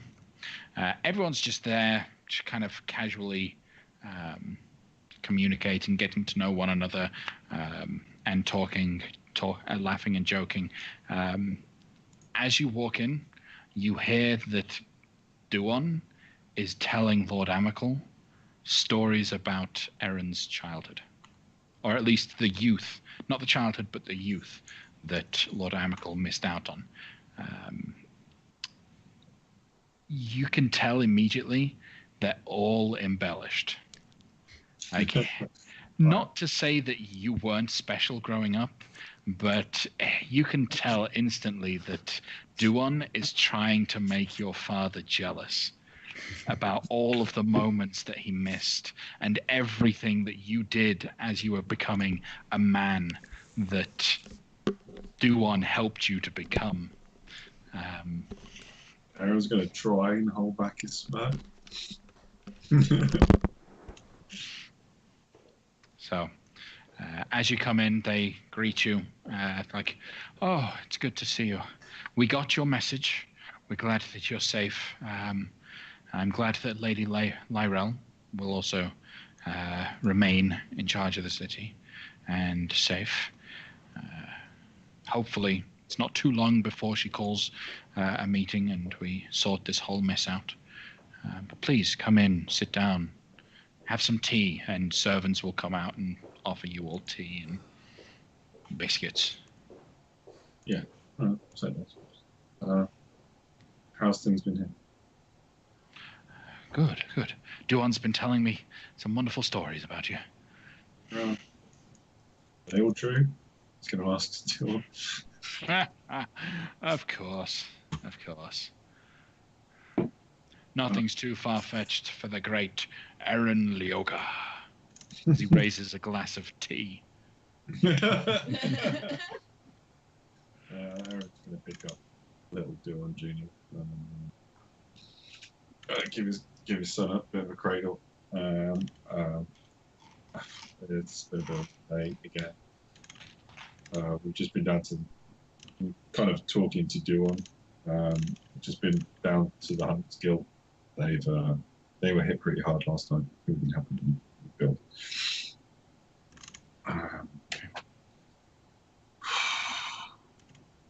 Don't know what to do now in the sense of it. May I suggest we take it easy? Don't feel pressured. Come and visit as often as you will. You will always have a room here in the home, all of you, every single one of you. Everyone is family, even the dog. But let's take it slow. Get together in a couple of weeks, maybe for a adventure. Not so crazy of an adventure as you tend to go on, but maybe just a little walk, and we'll spend some time together. Time that we've missed. How's that sound? Sounds okay. Sounds good. But I'll ask, right? You haven't answered my question for cradling. You're Junior a bit closer. You tell me about my mother.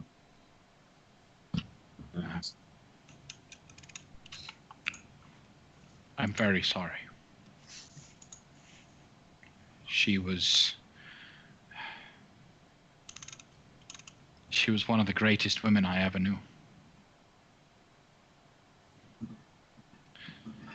She fell ill. A sickness came upon her that I was unable to hold back. Even the greatest clerics in the town tried, but they couldn't heal her of this sickness. When she finally passed,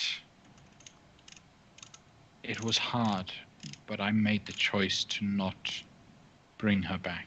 I know she's in a better place, watching over you, hopefully. I'm sorry, son. When was this?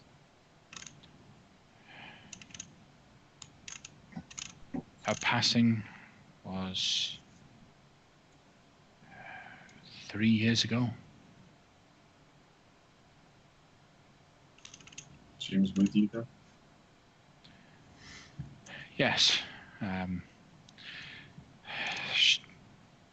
Back when, and I'm sorry, this is probably painful to hear, but back when you were born, she was but a servant in my household. I felt guilty, for I loved both her and my wife at the time. But I did my best to make sure that she was cared for, that everything she could ever need, she had. But it was her decision to have you sent away. Inside check. Roll an insight check. Yeah, I'll roll insight check as well. That's actually Aaron. That's so you. That's me. That's you. Okay. Osrin, go ahead and roll insight.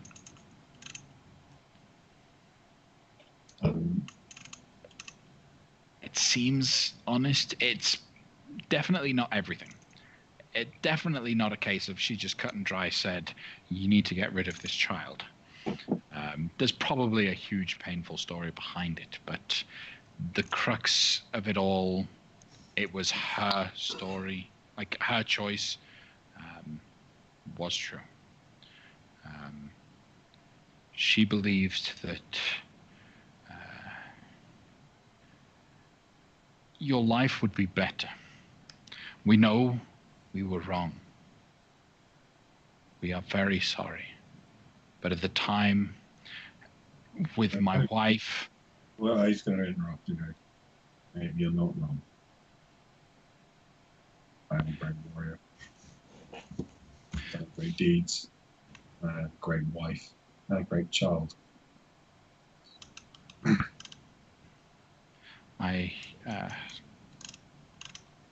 She stayed within the house she became more of a guest than an employee until she began to fall ill. The sickness took her more than 2 years prior to her death, but we took care of her as best we could. I will happily take you to her grave, if you wish. Oh, no. No, not today. Next time you come visit. Good. Well,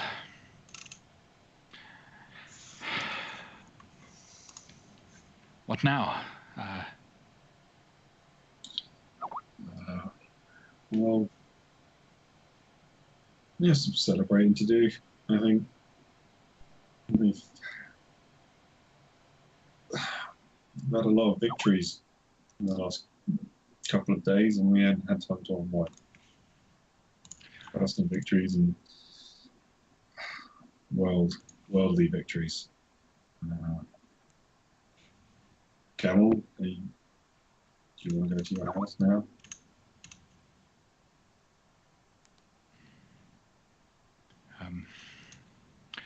One moment, he rushes out the door, comes back with a nice big bottle.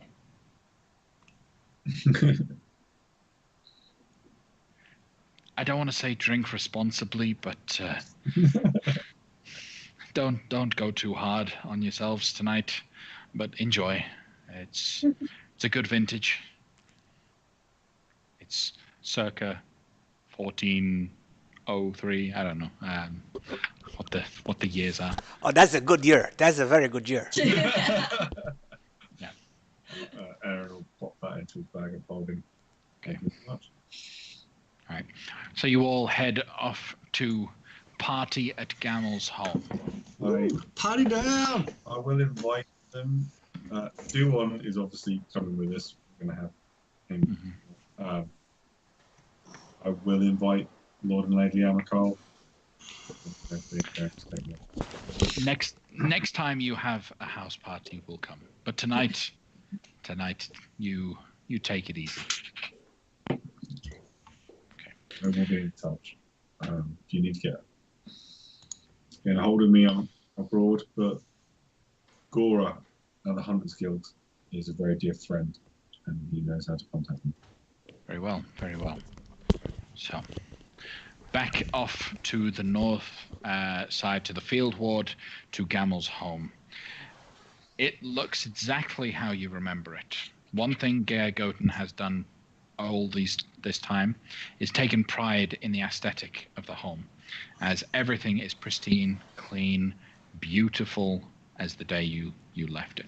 Now this home, this is like, in my head, I'm imagining kind of a German/European, like 3-story, white with timbers kind of thing. Is that about what it is? Yeah, well, this is your home.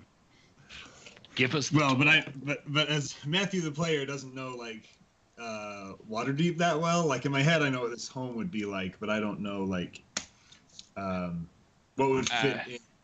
I don't want to say that I have a lavish estate that's got tons of acreage when it's in a part of town, right? It is in a part of town. Think a Tudor building. So tall. Tudor building. Tudor. Tudor. Tudor house. Yeah, that's exactly what I was thinking. That's right. Yeah. So it's that kind of thing. Not really a big, but a big. Tall building, probably quite long, but not really covering much land. 3 floors above ground, Mm-hmm. 1 below ground, and a nice cellar. Okay. And there is in the back a small forge because, doors. Yep. Okay. Is the house built to scale for a dwarf or normal? No, the home, okay. First of all, any traps on the door before I open it? Roll a perception check. Or is there anyone outside that we need to beat up, like guards or something? No guards. All right. You walk up to the door. You're about to put the key in almost instinctively. Then you stop. You start inspecting the door. Sure enough, the keyhole you were about to put the key in is a fake. It has been carefully constructed and placed, connected with it is a mechanism that would bring the whole awning that's in front of the door down on top of you. So you very carefully stop the trap, find the actual keyhole, which is on the other side of the door, and open it up the other way. Okay, I'm going to give you guys a brief tour, but before we do this, a couple of ground rules. One, I will point out everything that I recall from my childhood. Two, after that, we're going to play a game called Loot the House, but not the usual, like, break stuff down. Like, we'll just try to gather everything worth value. And then three, I appreciate everything that you've done for me, and we'll split that treasure. Family stuff will stay, but other stuff we can gather just as long as we can find it all. Deal? Deal. Before we get started, I imagine might be quite a bit of noise. So can we first of all find a room in the house which is safe, secure, where we can pop Duon Jr.? Because I imagine it's probably time for him to have a nap. And yeah. Or can we loot a room first, and then when we know it's empty? Well, there were some master bedrooms in my former bedroom. We can check those first. I don't know what he's done with them. Maybe he's done some remodeling, but we'll find something first. Okay. In fact, let's start at the top, and then work our way down to the cellar where all the barrels and kegs and wine will be. How's that? I was actually just planning to go straight to the cellar, so if y'all want to, if you big people want to go there first, I'll make sure the vintage is still vintage. Excellent idea, Danrick. And in fact, I'll describe. There's actually a fake panel in the back wall that slides open that has like the really good stuff in it. Don't know if it's still there, but someone has to go check. All right. So Danrick scurries off and literally scurries down the hall, down to the cellar. Everyone else makes their way up to the top, and you begin making a sweep down. First thing you do is you go straight to the hidden compartment beneath the master bed where Gergoten had said he had hidden all of his treasure. As you go to that position and you slide the bed across, you see that the hidden compartment is actually the room below. Effectively, he had shifted the walls and tried to make the building look like it didn't have this room. But instead, it's a nice big safe room hidden beneath the bed, and there is a ton of weapons, armor, various different projects that he has worked on in the past. You recognize, yes, you recognize the piece of armor that did you in all that time ago is there on a mantelpiece, waiting, just sat there untouched. You can see that all in all, he had roughly 12,000 gold in various different gems and items within this hoard of his own. None of the items in here were magical in nature, just very good craftsmanship. And as Gamel knows, probably weren't actually created by Gergoten himself. Ill-gotten gains. Great swords in there? Mundane ones, yes. Yeah, well, I'm like aesthetically great pieces of work that I could get enchanted. Yes. Yes. All of the so there are 2 great swords, 3 long swords, a short sword, and 5 different bows of different sizes and shapes and makes. One that anything made out of any particularly rare material. The armor I had worked on, while it's mundane, is composed of dragon scale. Mm-hmm. Mm-hmm. There's that. One of the bows was made out of the bone of a what was it? It's a collection of bones that have all been lashed together. You, from your knowledge of monstrosities, can tell that most of these bones that have been lashed to the and fitted in a very intricate way that still gives the flex that you would normally expect from a bow without breaking any of the bones. Effectively, it looks like a compound bow in the way that it's set up with the different pieces all over the place, but all of the bones appear to be monstrosities in that kind of nature. That's the only rare material, as it were. Okay. Everything else is just iron or the like. You then search more of the house. There are smaller bedrooms. The top floor being so far away from the basement, you can't hear Danric down. He's probably making some noise. You don't know. But you feel confident that the upper floor, you wouldn't disturb Duan Jr. if he were to sleep up here. Any floor below, depending on how much noise you make, might cause problems. Okay. Are we comfortable with Duan Jr. being that high? Huh? You're the father. You'll tell me that I over panic. So. No. You never have a panic. What was wrong? You were on it. Don't know if I want baby that far away. Osrin's thinking that as much as she'd like him to get a good night's sleep, she could just cast silence wherever he is. If the room is that far away from the cellar, it's more that is that ideal, and if not, then I'll just cast silence over the crib anyway. The problem with casting silence is each cast only lasts 10 minutes. Oh, okay. All right, then if I'm comfortable and the room's all sealed, then yeah, he can have a sleep. Mm-hmm. Yeah? Yeah. Okay. All right. Then you guys just make your way clearing out everything. There's a lot of artifacts that Gamel remembers from his youth. A lot of paintings. There's even still some images of Gamel's family that are up on the walls in some of the rooms. These rooms obviously haven't been touched.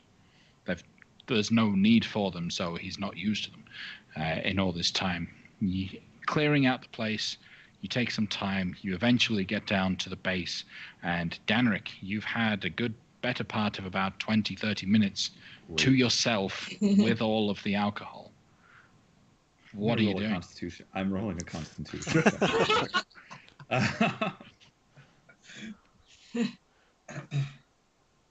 Because he's been spending a lot of that time sampling the wares, making sure they're good, especially the better ones. Mm-hmm. You found that hidden compartment, and it's a big compartment. Barrels and barrels and upon barrels of good wine, mead, ale, lots of drinks. And you try them all, every single one of them. And you feel pretty good. It's just able to get you to the fun spot. And as everyone gets down to the basement and drinks begin to be poured down, we're going to take a 15-minute break. Be back in 15, folks. All right.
All right, welcome back, guys, after the quick break.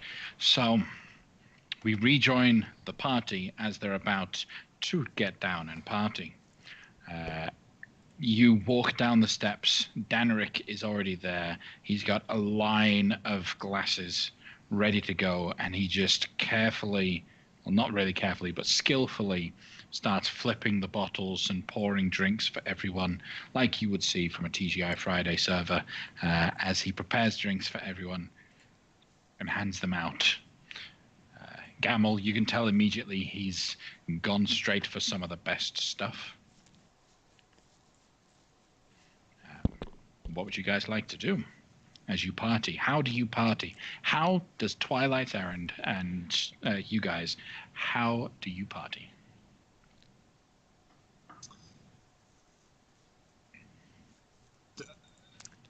I give Danric his bagpipes and say, "Rock out, Garth," and then just start hitting the harder stuff. Because presumably, as a dwarf, it's a little harder to get me drunk. And I'm feeling less like partying, more like just balling up in the corner and drinking a lot. Aaron will request Danric play a party tune, and he will grab his wife and dance with a big bottle of champagne flowing. Erin's a really bad dancer, so Osrin is already embarrassed and rolls her eyes and necks a drink as quickly as she can. Depending on how long that takes and how drunk we are, Danric will try to dance with our tier. Which is funny, because aren't you like 7 feet tall, barbarian guy? 6'4", but yes, it's very big. Well, it's not too bad. I'm kind of tall for a dwarf. I'm 5'8" or something. It's not bad. Do you stand on his toes? Not intentionally, but it happens. I let it happen. And Theon's going to be running around us, just sort of asking her. I imagine. Would this be a good time to talk to my buddy in the ring? Yes. As he's getting a little lonely, seeing that everyone else is having such a good time. I'm not. I'm still very concerned about everything that's happening. Yeah? Talk to me, girl. Oh, no. Talk to me, boy. Excuse me. Sorry.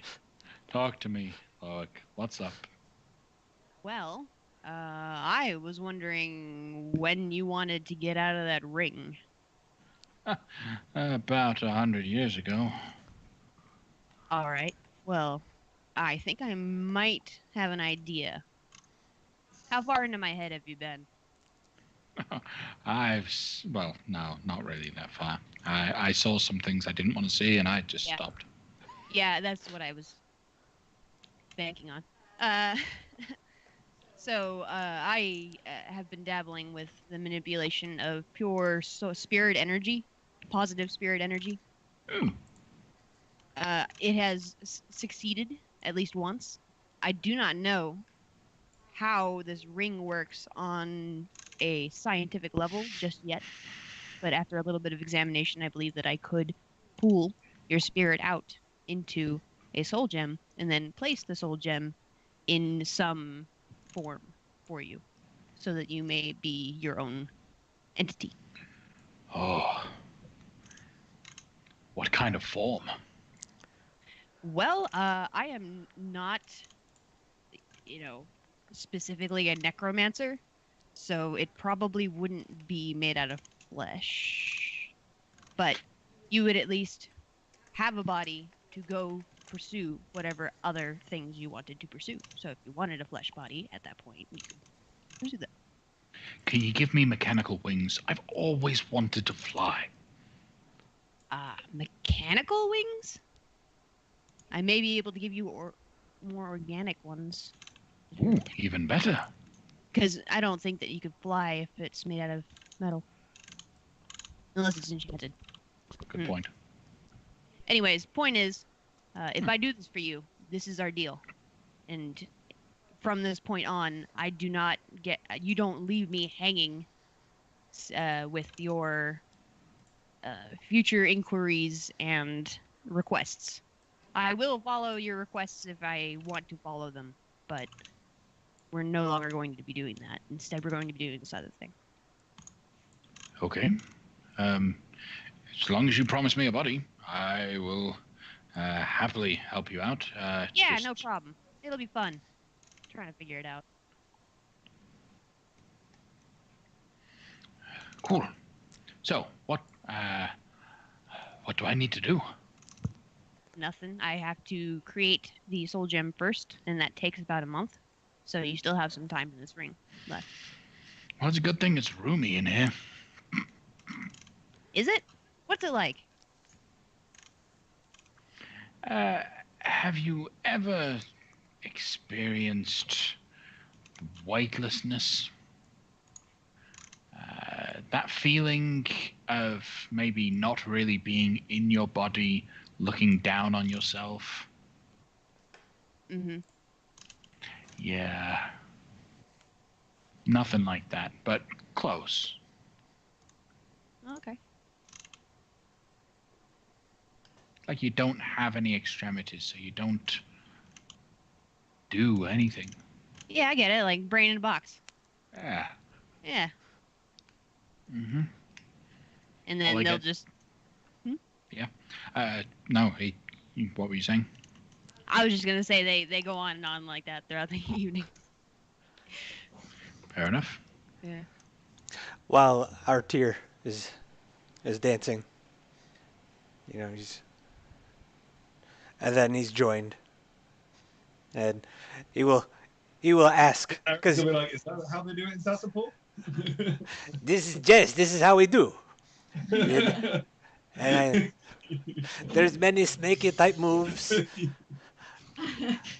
And I say, Gamble. Gamble tries to do a worm. Gab, hold on. Yeah. The room is spinning. I mean to ask you, what now? This has been your driving momentum. Did you have your vengeance? How did you feel?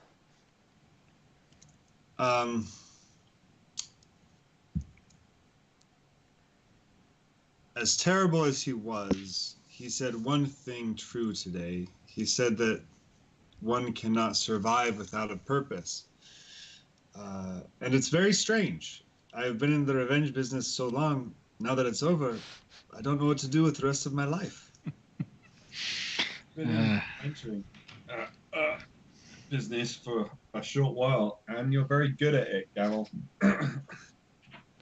Well, and I have promised to help you with Sassapur and to help Loic with this. So certainly that is the idea. It was somewhat selfish of me to ask for this home to be maintained, because I don't really expect to ever come back. But you are all welcome here as a refuge if her ladyship does enchant it as she said she would. But I expect to turn my back on this place, and not that I'm going to avoid it, but I doubt I'll have reason to return anytime soon. Well, if all goes well in Tathir, you are more than welcome to stake a claim there. I am happy to. Well, if all goes well in Sassapur, you'll be king, counselor. What is your emperor? How high up are we doing this thing? Tathir is a kingdom. Zazespur is a city within the kingdom. And my family is one of the lords of the ruling council of that city. Well, if we're going to overthrow one of the lords, we should just put you on top of the council while we're at it. Hey, am I right? Am I right, guys? Yeah. Aye! It is Seem to be doing a lot of that at the moment. I do not know what will happen after we are successful, and I have no doubt that we will be successful. But whatever happens, I am happy to have you as a neighbor, as you are my friend. You're my friend too, Artir. I had my doubts the first time we saw you riding on Eagleback, chucking lightning out of your hands some time ago, but you've proven a worthy ally and a worthy friend. Thank you. And I hug him. I Drunkenly. hug him back, but then like it sort of turns into a contest who can squeeze the other hardest until somebody gives up. So it kind of becomes like Arthur's ass. Why he's doing that? Hey, I am not that kind of man. That's not what they said. I think we have had too many drinks. Is there any food in the house? I'm gonna raid whatever version of like a cool box or hanging meats or if anything perishable. Just pull it all out and everybody just go to town. Meats, the salted pork is particularly good. There's plenty of food stored, lots of things. Ty got it. It's well stocked for an individual because Gergoten lives alone. So a lot of simple foods, nothing that needs preparation. Well, that's perfect. We didn't want to prepare anything anyway. Meat trays for everybody. Now, that guy was a weirdo. He kept your pictures up of your family. What's with that?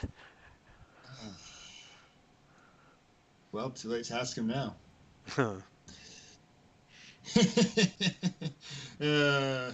Gil like really laughs at that. Like that really kind of tickles his funny bone a little bit. But then it sort of devolves. Like it starts as a laugh and then it sort of turns into the starts of not a laugh anymore. Like and then he just like stops it and then goes to drinking again. But like a huge tankard. He finds one, he digs one out. Aaron's gonna this is playing on his mind as well. Have you been to your father's grave? Emil? I have not. It hadn't. When I found out about his death, I couldn't come back to the city at that point. I hadn't yet become who I am today. We'll say it can take longer than you would think to acquire certain aliases and documents and necessary papers to once someone is a persona non grata, it can be quite difficult to return. I actually hadn't come back except when we came to the Golden Goose.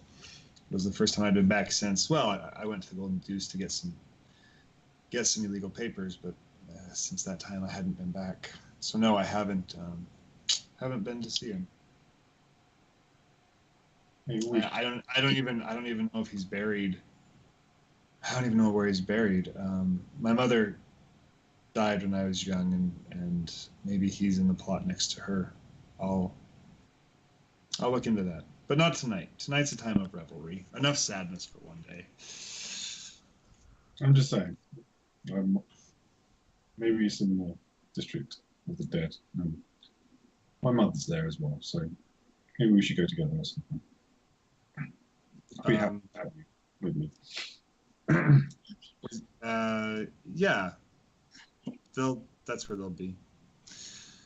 All right, we'll make a day of it tomorrow. Take some flowers, eh? Although, actually, I'll take a pint of this ale and pour it out for him. The fathers and mothers. My father was a mountain dwarf in the purest sense. He wouldn't have any of this sentimental crap.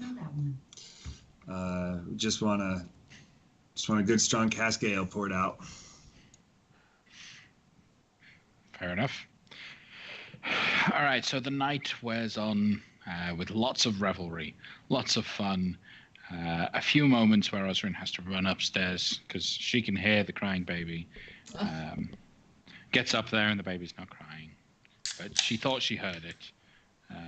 But eventually you guys bed down, go to sleep, wake up in the morning with quite the hangover, but anything that Gergoten had in the house, if he did hang a picture or if there's any stuff that his that I can't sell, like it's getting defaced. Like overnight, it is all getting.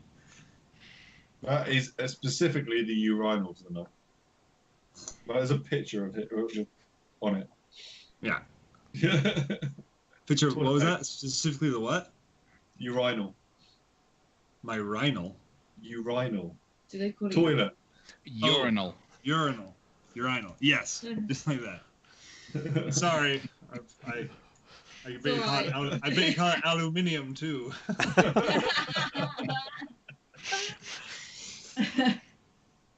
Oh, that's right. Yeah. All right. In the morning, Loic, did you have the spell power and the spell prepared for teleportation over great distances? I wish to revisit the yawning portal and see to the fellow I had hired on, and send him to Tathir. Yep. So long as we're not gonna be doing too much today. I mean, like taking on dragons. I do not recall any dragons on our agenda. Like it, not specifically that. Okay, very well. Like wyverns, they're dragon adjacent. I do not anticipate There's them always either. that Kraken if you want to go for him. Nobody wants to go for anything. I'm just making sure that I won't need this spell power later. Ah. Very well. Well, I require Loic's presence back at this tavern. You are welcome to come with. I would like very much to speak with the captain of the Wyvern Riders, and this is the third day, and we were set to speak with the captain of the Waterdeep Guards again. He was going to make the introduction. You are welcome to be present for this as well. I have my reasons, but you do not need to come. But I welcome your company.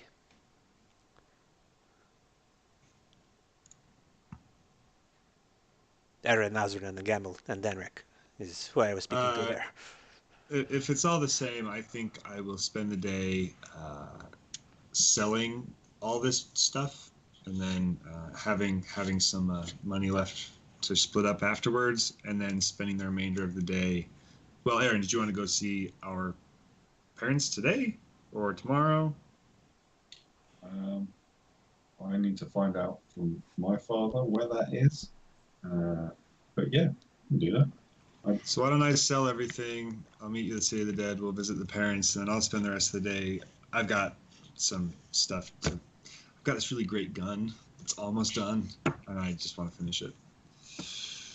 Well, Okay. yeah, we can go on with that if you want to do something like that. But all right, well, I'll tell you what, we'll head over to my Sell the stuff. Lord Al, meet me Drop there. something at the funeral. Sell our stuff. Do the business at the cemetery, and then you and I can do crafting stuff. Does that work? Artir, you're going to the Griffin Riders. The captain of the guard does the introduction. Are you going there with the intent to hire griffins, be trained to use them, buy griffins? What are you looking to get out of it? I was going to the plan is to acquire griffins so that we have griffin mounts.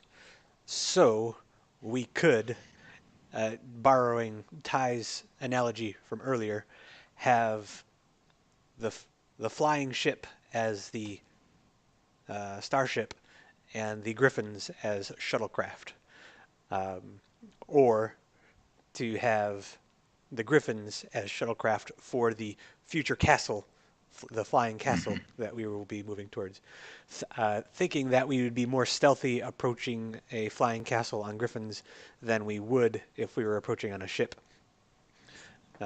We also have other means of flying, so it's not integral to our overall goals and plans.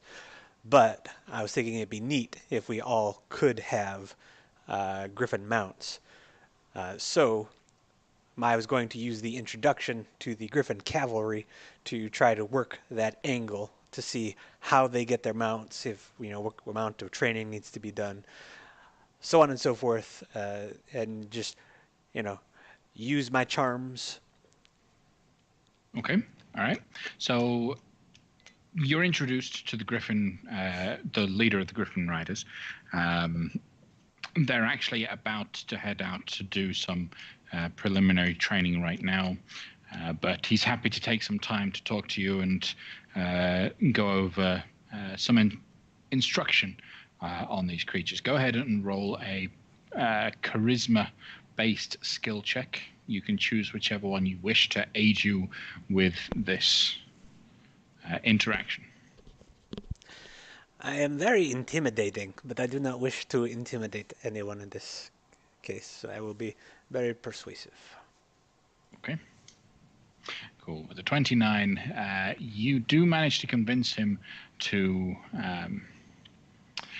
sell some of his griffins. He has a few that have recently been broken, as in like broken in and can be trained to match a new rider. And should you wish to train them in, he can do that for you. The cost of which is pretty hefty. Each griffin is going to cost 600 gold pieces to buy. And then on top of that, you'll need all of the harness, the saddles, all of that good stuff.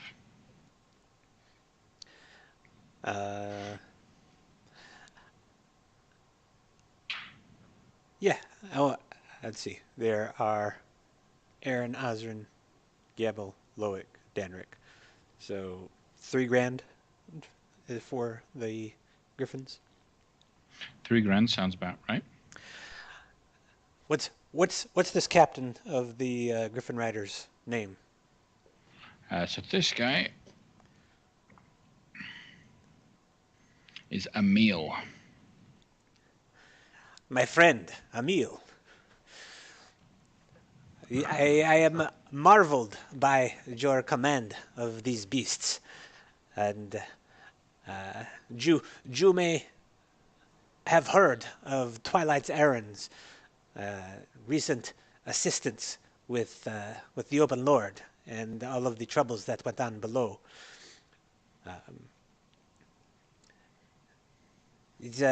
I wish to acquire 6 of these creatures for the rest of my company. Is 600 gold pieces a piece? Is that the best offer, or the best and lowest asking price you would part with these creatures for such valuable and noteworthy heroes who came to the aid of Waterdeep with no thought to their own reward? Roll another persuasion check. It probably will not be better than the last one. Probably not. But if it's worse... All right. Well, you see, my friend, 600 will include all the training that you'll need to ride these beasts. It's a bit much for you to just jump in and give it a try yourself. I'll happily give you the griffins yourselves for 500 apiece, but I'm not going to teach you how to ride them. Well, your instruction, I'm sure, will be invaluable. I do not wish to forego this service. So your asking price is more than reasonable, I feel. Please teach me the ways of the Griffin Riders. Okay.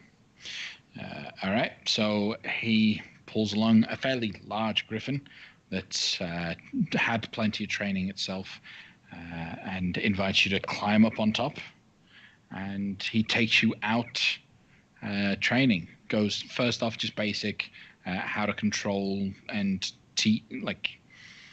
how to command the creature without actually speaking. Because one thing the Griffin Riders are known well for is their ability to act whilst also being stealthy. So they spend a better part of the majority of the day, but at the end of it, you know the basics. You're not particularly proficient and capable of high stakes combat and barrel rolls and all that that you may need, but basic knowledge of how to function on one, you understand. I am very grateful for this instruction that you have provided, and these creatures I will now pay you from my coffers. I am interested. I am not from here. You may tell from my accent. I am not a local Waterdavian. The land I come from, I intend to be landed very soon, and I will have many pastures for which animals to graze upon. What are the feeding and dietary requirements of these creatures? Well, griffins griffins hunt in small prides. They enjoy hunting for their own meats themselves. But I'd be careful, because the favorite food is actually horses. You let them loose around a paddock of horses and they will just tear it apart. So you have to make sure that when they go out hunting, it's in approved areas where some of the creatures, the horses and the like, are approved to be hunted for the sake of the griffins. The local horse lord provides us with plenty. I happen to know the local horse lord. I will have a word with this gentleman. I may be interested in breeding these creatures in the future. Is there anything that I need to know? These creatures are bred for battle, and it would be a shame to be down one of their number. Anything I should know, or is there any? Do you have someone I could hire along, who is skilled in animal husbandry, who could accompany us for a time? Where are you going? Well, the life of an adventurer. We travel where the adventure calls us. But we have a few destinations in mind, both in the north and in the south. Well, I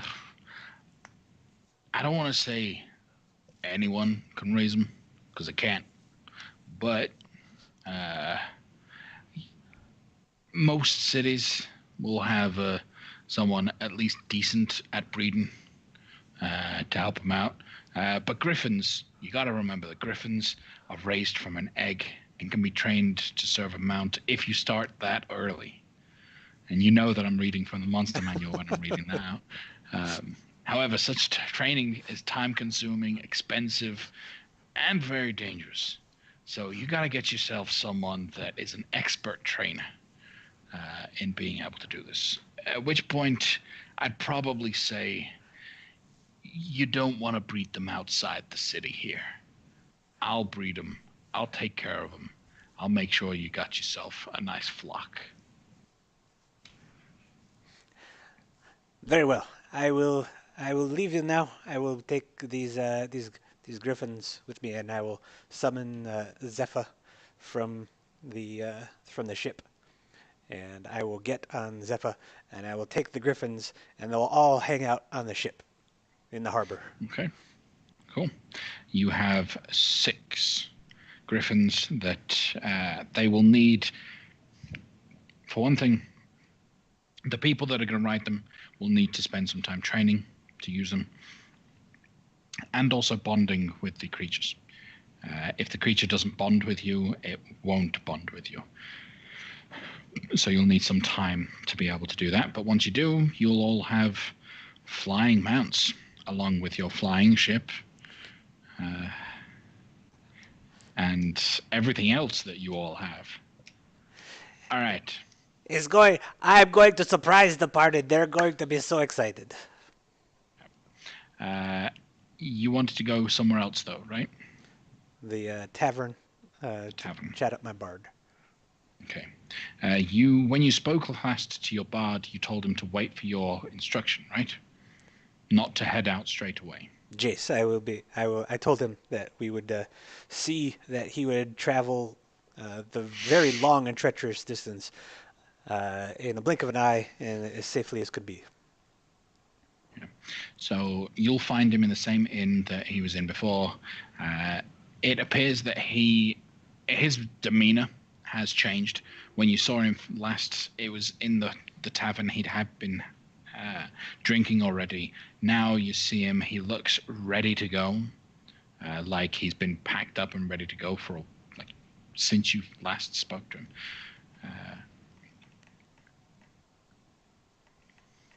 So as you see him, he walks and kind of briskly runs right over to you.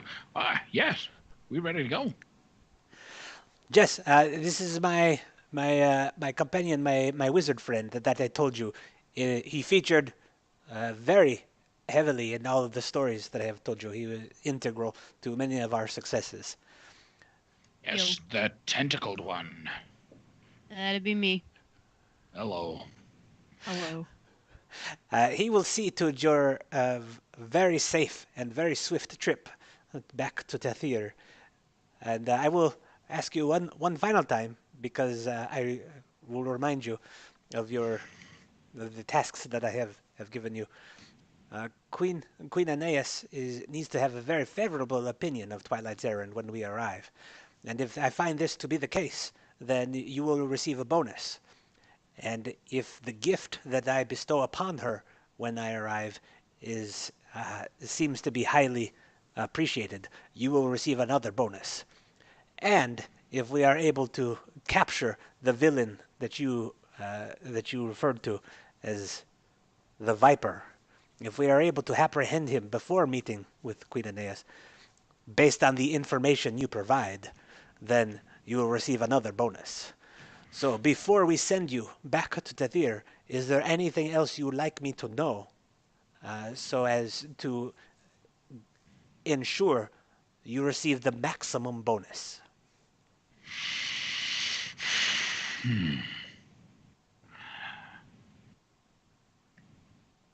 Don't wait up for me.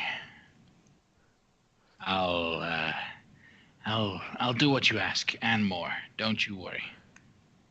Oh, my name isn't. I can't remember his name. Neither can I. Yeah. And with that, he's ready to go. Is it gonna hurt?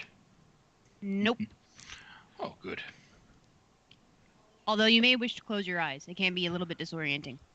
Nausea has been known to occur. Alright, and then I'll cast teleportation, and both of us go to Daramar. All right. So, in a blink of an eye and a flash of brilliant blue light, Loic and the Bard disappear and reappear in Daramar.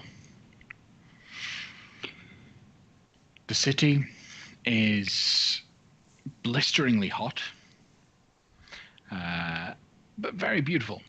Everyone's very colourful. The buildings appear to be quite colourful in their decorations. Everything is made out of sandstone, but people have made a point to try and make that dull yellow colour look more lively. What are you doing as soon as you get there? I assume he's good to go. You're good to go? Yep. All right, he shakes your hand and then runs off to follow his instruction. I will. I'm sorry. Go ahead. No, go ahead.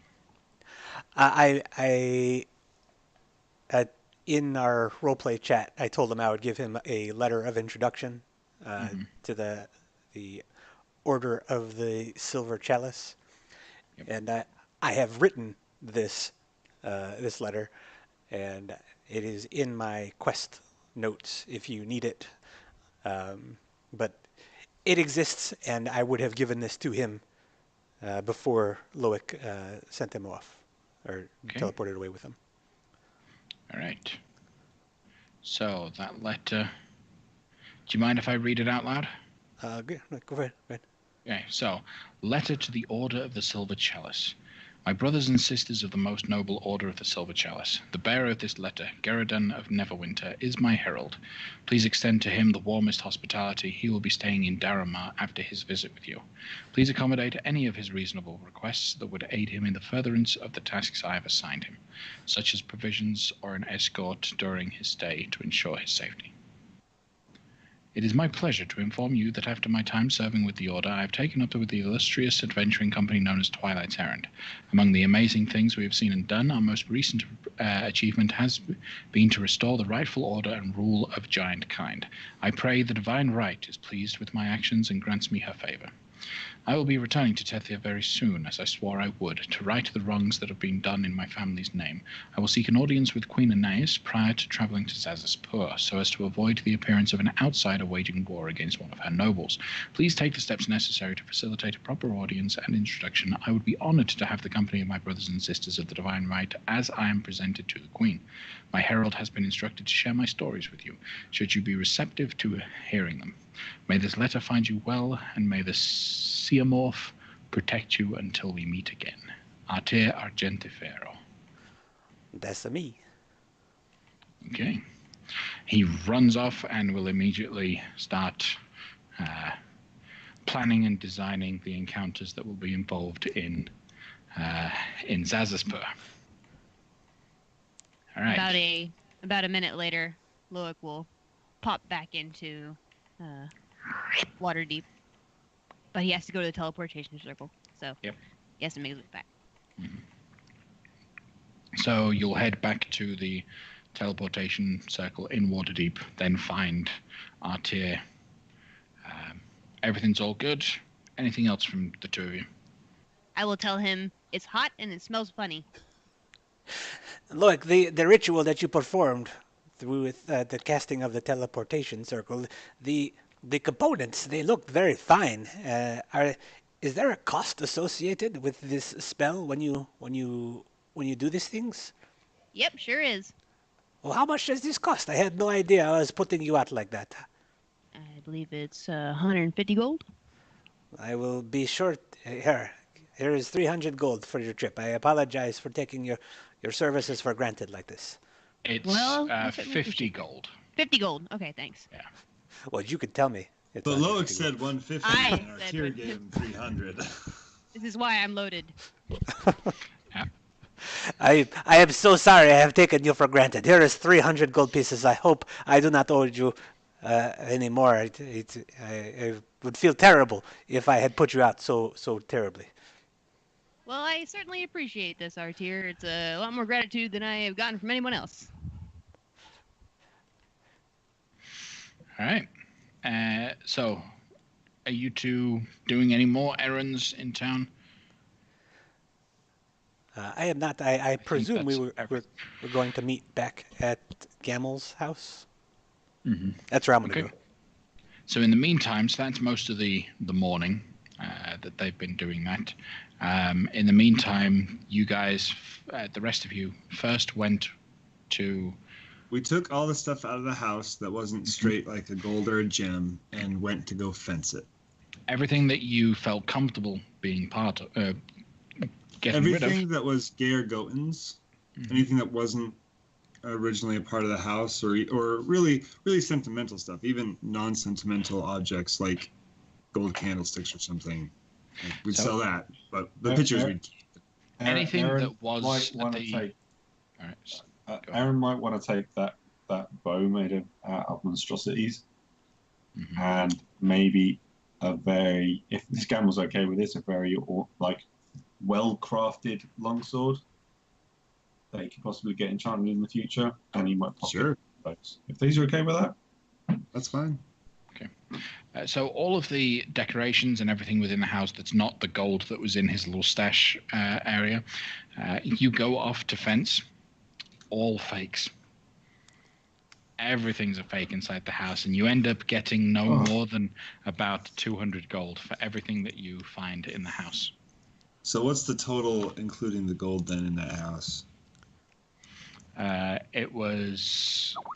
How should I say? He had 12,000. I think I said.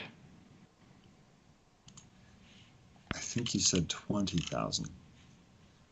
I don't think I said 20,000. So it was 12,000 gold plus the 200 that you just managed to get. All right, 12,200. I'll throw that into party inventory so we don't have to track. All right. So are the bows and the weapons fakes as well? No, the bows and the weapons, everything that was inside his little secret storage was all genuine and real stuff. It was all of the furniture and the decorations that were outside that were all fakes. So you fence all of that. You then head out to the graveyard, right? Well, Elaine's formally she's got an early morning, so she said good night to you guys. So we're going to go to Lord Amical's, and she's going to stay there. I need to get the information from him to find out where my mother is buried. So he will direct you to a particular corner of the City of the Dead. It's fairly well laid out and easy to find groups of families. And he leads you towards where his family tends to be buried and tells you where her gravestone can be found. Mm-hmm. So you head over. Would my father know if it's families where Gamel's families would be? It's not hard to find out. When you enter the City of the Dead, it's really easy to find out where specific families are buried. So you can find the where Gamel's family would be buried. Okay. So I would approach Gamel and. So did your mother pass before you? I was what you might call a surprise. My parents were old, even by dwarf standards, when I was born. And actually, my mother died in childbirth, so I never knew her. But my father loved my mother very much. And he was very saddened to lose her. And dwarves, by our very nature, we're not particularly fun-loving, but more so, my mother was a hill dwarf, my father was a mountain dwarf. He is just rigid like granite. I take more after my mother, a bit less rigid, shall we say. And I think maybe a little bit he blamed me for my mother's death. So it took us some time before we kind of saw each other eye to eye. And my father was the guild master my whole life, and so I wasn't that. I was a bit privileged, so there was a time when I did not amount to much. But we eventually I figured out what I wanted to do, and we eventually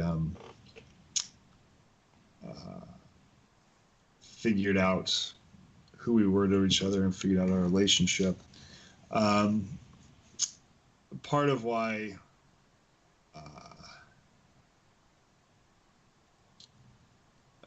what Gargoten did to me hurt so much is because there was a period of time where my father did not think much of me. Between blaming me for my mother's death, and then frankly there was a good decade and a half where I spent a lot of his money on a lot of things he didn't approve of. And I had finally earned his respect and his approval. But due to the allegations against me, due to my conviction at the time, due to my being cast out, he died thinking I was the layabout that I had been earlier in my life. Um, and I can never get that back. That's the last thing my father knew about me. Though Loic, I guess, has opened my eyes that may not always be the case, but for now that's the case. And so it wasn't just that Gergoten ruined my life, and it's not even that he murdered my father, though I know that's true now. It's that he killed the relationship we had taken so many years to finally have. And I saw Danik's eyes down in the catacombs. I saw his concern, but I feel light as a breeze, and I'd do it again. And if I get the opportunity to do it again, there's no punishment severe enough for Gergoten, and I will revel in that to the end of my days. I think you need to address the fact that Gergoten killed your father. Though it's hard, your father must have seen his betrayal.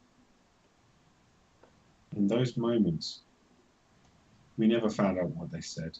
We didn't think about it at the time, but maybe then your father knew, really knew, that maybe the allegations weren't true.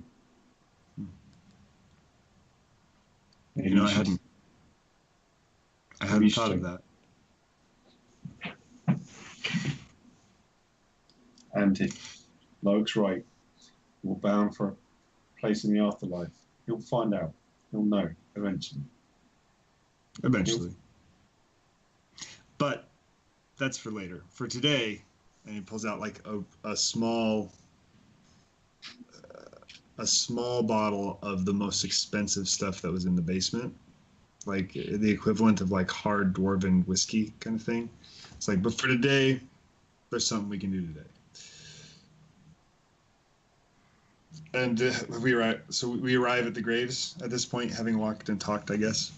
Yep. So arriving. Let me actually move you over to the graveyard. Oh. Nice, quick graveyard for you. We'll go to your graveyard first. It's fine. Coincidentally, it's over here.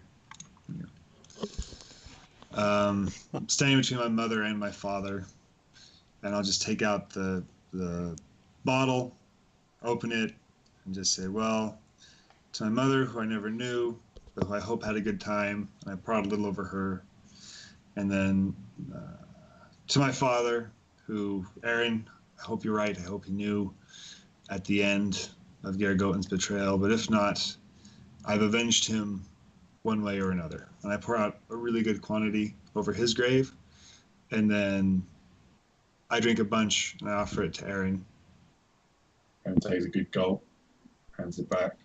Gamble just pounds the rest, and then throws it and just shatters it on the headstone and belches like loud. And says, Dad would have wanted it this way. Roll a perception check, please, Gamble. Oh boy. Why? I'm having such a nice moment. I know, and the universe has to go and ruin it. As you swear, you hear a voice calling out from the grave below you, your father's grave. Foreign.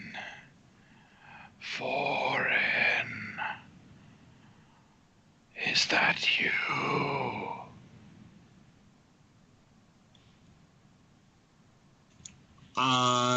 Is the voice coming out of the ground? Is it in my head? It sounds like it's coming out of the ground. It's a bit muffled with all the dirt that's between you and the source of the voice.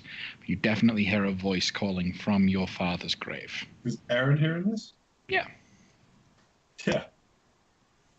Gamble's gonna look like you've gotta be kidding me. Like, Aaron. Help, Foreign. And like, Gamble is not reacting to this like, oh my gosh, my father might be alive. He just sits there and like, are you freaking kidding me? Are you serious? Says Aaron's going to do an investigation check and check the traps. Gamble is going to use mind meld to try and communicate with whatever's under the ground if he can do that without seeing it. Hold on, let me double check. Don't think you can. Roll a perception check, please, Aaron, as you're looking for traps. Aaron's mindset is this would be a logical place for Gear Goaten to set a trap for Gamble. Right? So you don't see any physical traps. However, you notice that as the drink cascades, the liquid that was poured on the grave and the bottle that was smashed against the headstone begin to trickle down, you see that bits of the stone begin to drift away, slide away, as the liquid follows particular grooves and almost perfectly outlines an arcane sigil that seems to have been set off as a result of your presence. I'll just hold Gamble back down. He's booby trapped it. Foreign, please. I've been down here for so long. Aaron, okay. What little gear I'm carrying, we step over a little bit, I drop it. It's like, just shoot whatever comes out of it if I don't tell you not to. Okay? Yeah. And then I go over and I start digging. It might be an explosion. Because we can get. Here's a vial of acid. If I'm in bad shape, just pour it on me. Don't get any on yourself. And I go over and I start digging. I don't have a spade in my bag, so I guess I just use hands, just clawing your way through. Is it soft dirt? Is it harder stuff? Your father's grave, after the first layer, which is quite tough, begins getting very soft, very fresh, probably laid quite recently. And then you keep digging, the ground becomes colder, almost sticky as you're cutting through, and the ground has been melted, and maybe, you can... Maybe Aaron... While I'm doing this by hand, maybe Aaron goes Aaron, at this point, Aaron would stand at a distance and go, no. Cast mold, move earth, and then as a cantrip, and then just shift to the... Oh, great. I'll step out of the way and just have this hand. Yeah, if we're doing that. So mold earth, being that it's small areas cantrip, you do it regularly. It takes you a bit of time, but eventually you see the casket. It is closed. It is a ordinary wooden casket, but you can now hear stronger the voice. That's it, Foreign. That's it. Just open the casket, please. And then you hear an insight knock, check. knock. Yeah, go ahead. Roll an insight check. As you hear the banging on the thing. The creature inside definitely wants you to open the casket. Well, the insight is to see if it's my father or not. You know what? Before I open it, what was the name of my childhood dog? You didn't have a childhood dog, Foreign. Crap, he's right. I didn't. That was the trick. Aaron uses primeval awareness to get a fiendish or monstrosity sense out of what it might be doing that. No fiend or monstrosity in the vicinity. Yeah, it's a trap. Still. Of course it's definitely. Of course this is a trap. As you're hesitating, the banging on the casket gets louder and louder. You begin to see little splinters from the wood breaking off. Whatever's inside is probably going to break out in just a moment. What are you doing to prepare? Oh, well, if it's going to break out, just stand up there with Whelm and my gun and be like, well, he doesn't need my help getting out. If it's him, great. If not, well, that's fine too. If it's not, Aaron's going to prepare to rebury it. Okay. Although if it's actually my father or my father's actual body, don't mess it up. I'm just going to pile it back on and make it awkward for him to get out. Oh, sure. Yeah, that'd be great. We're not standing right next to this grave at this point. We can stand back a little bit. Go ahead and move yourselves. You've got a couple seconds before it happens.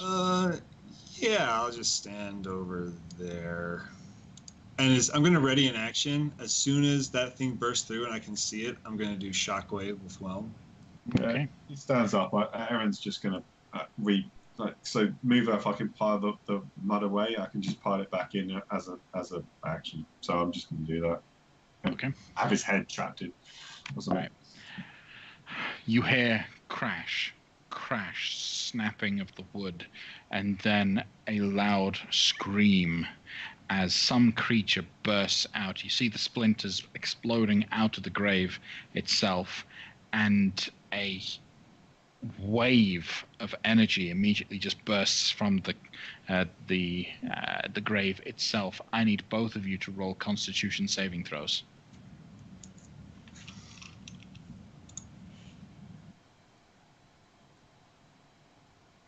So you both succeed, which is good.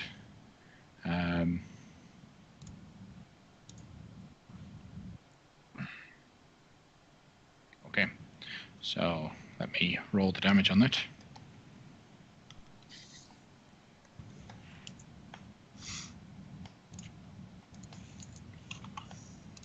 Okay, so you both succeed, so you take half damage.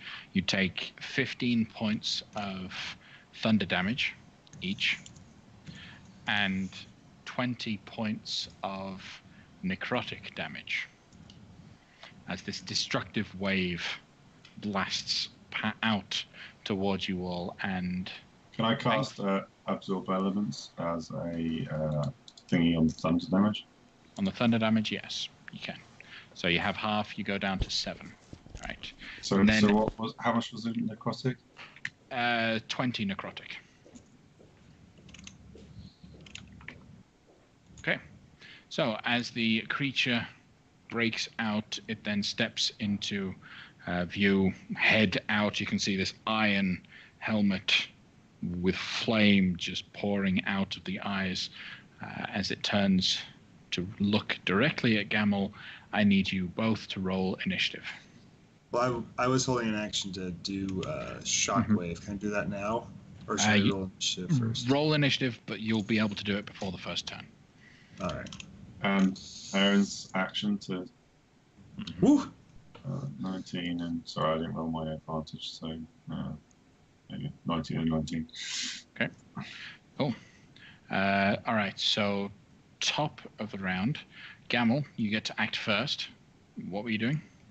Well, so as a reaction, I was doing Shockwave. Okay.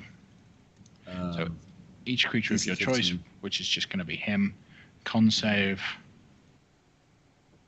He succeeds on the con save. All right. So that was prior. Now we're at the start of my round. So Aaron is going to be able to act now. Aaron, you're going to try and push the earth in. I'm just going to reseal him in as a thingy action. Move earth is how much earth? It's only like 1 foot cube. 5 feet. 5 foot through. 5 foot cube. Okay, yeah. So you can get half of it in. You can effectively grapple him with the earth, but you won't be able to stop him. He's going to be able to escape out of it. Okay. But it'll take an action to do. I said that was my pre-action to hold an action to do it. So yeah. So you thrust in all of the dirt. He becomes grappled by the earth. He will have to try and escape. All right. So top of the round, Gamel. So this is clearly not my father, right? Clearly not your father.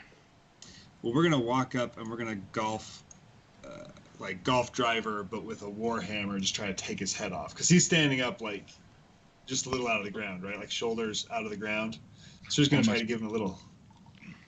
That's right. Just a tea time right off his head. Does he count as being prone since he's on the ground and grappled and down there? He's grappled, so if he's technically grappled, you get advantage, don't you? No, restrained is where you okay. get advantage, and he's not technically restrained. Okay. All right, so let's go two-hand this guy. A 26 will hit. You crack up against his heavy plate armor for 9 points of bludgeoning damage. Do it Anything again. else? I get my second attack. Yep. Do it again. That's a crit. Would you like to take a card from the crit deck? You know I would. All right. So, bludgeoning damage, shin bash. Well, his head bash, really, because you can't get it as shins. Maximum double damage. So, what's your max damage? Let's see. It's 1d10 plus 5, so it'd be 25 total. Because if it's 25. Is double the with the modifier, or is that the dice roll and then add the modifiers? You don't double the modifiers, so 25. Okay, so right. 25. Anything Action else? surge, and I'm gonna hit him twice again because Okay. I am rather upset. This is I thought I had put these demons to bed last night, and now we're ripping off the band-aid, and this is just hard times. Swing. Unfortunately, a 17 is going to miss. Well, I get my second attack. So we'll do that. 26 will hit for 9 points of bludgeoning damage. You hear a ringing sound with every hit against the iron. Anything else from you, Gamel? As a reaction, I'm going to, when I hit him, use my feat of strength and do. Let's see, I gotta look it up real quick. Yeah, brute force. I'm gonna do knockback, I guess. I don't know how. I'm gonna try to hammer. I'm going to, like a goalpost, try to hammer him into the ground. Knockback says when you hit a target with a melee attack, you can activate this as a reaction. They do a strength saving throw, or they're knocked 10 feet away. If it hits an object, it takes 1d6 bludgeoning per psi point. Okay. So I'm going to. So functionally, I'm going to hit him with 2 psi points straight into the ground. So he would take 2d6 additional damage. Okay, so go ahead and roll the 2d6 damage. Right, so he takes an extra 4. Right, and you're trying to knock him down into the ground. Yeah. All right. You push him as hard as you can. The earth is a little too compact. He is very solid. You can't push him into the ground. All right.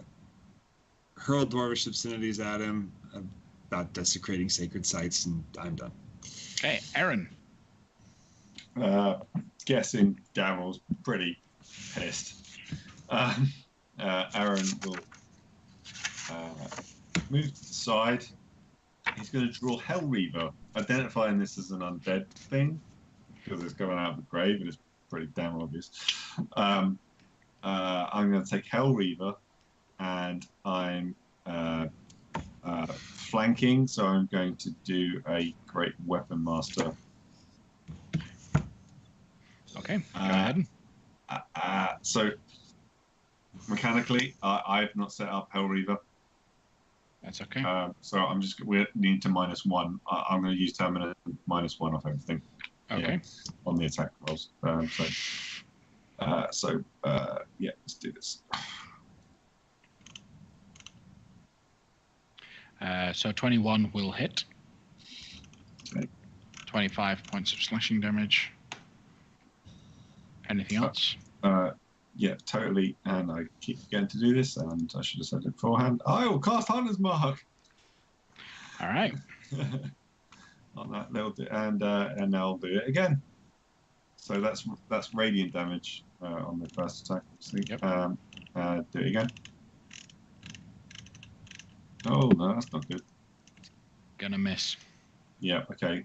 I'll use my action surge because we want to put this thing down, and I'll stabby. At 22 will hit. Okay. So another 27. All right. Plus, let's. Oh, I forgot my Colossus Slayer on one attack and superiority dice this time. Hunter's Mark. Smart, where are you? Seriously, where are you? Oh, Go on. Okay. Anything else from you, Aaron? Oh, I got one more. Yep. That's great. Oh, that was a crit. All right, let's see what the cards have in store for you. What type of damage are you dealing? No, it's all radiant. It's all radiant damage. Okay. So I'm going to classify it as slashing. It'll be slashing for the Slashing radiant. Yeah. Okay. So sliced tendon, triple damage, and the target speed is reduced to 5 foot until the end of the target's next turn. Okay. So I'm gonna. If we triple damage, do you want me just to roll my Hunter's Mark and superiority dice and add that to the roll? Also, well, roll an additional 2d6. RO on less than 2. And What's the Hunter's Mark again? Yeah. Yep. And then I'll throw a superiority dice in there. So that's 2 of those. Okay. Okay. And then, so we've got the base damage plus the superiority die. Do you want to also roll the Hunter's Mark damage? That was the Hunter's Mark on the 2d6. Oh, so you rolled an additional 2d6. Sorry. So yeah, some more Hunter's Mark. So if we're tripling this, should I be running 3 superiority dice? Yes. Yeah. Well, okay. Yeah. So then 3 Hunter's Marks. Okay. So a lot. Oh yeah. All right. Powerful swing as you cut cleanly along the neck of this creature. It is barely alive, but that's a powerful couple swings. Anything else from you, Aaron? I this earlier. Sorry. It's all right. Yeah, I just need to go, Aaron. Sorry. No, sorry. I've got nothing to say. Camel. I just need to save a wisdom saving throw because I attacked with Whelm for the first time today. It's DC 13, and I did, so you're we're fine. good. All right. Well, the creature that jumped was in the grave is going to scream at the top of his lungs a loud, horrifying call to arms.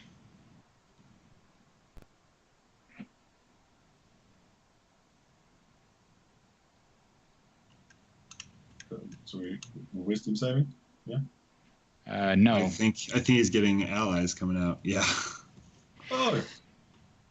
As now I wish I the had graves begin to open up, a horde of zombies all clamber forward to attack you all.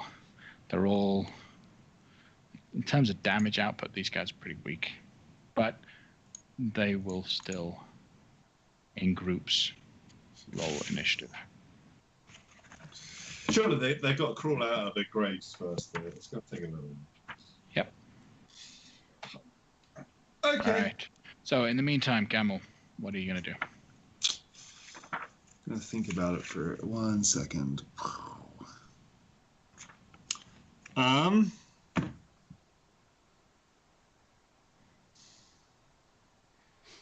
Let's see how to maximize attacks.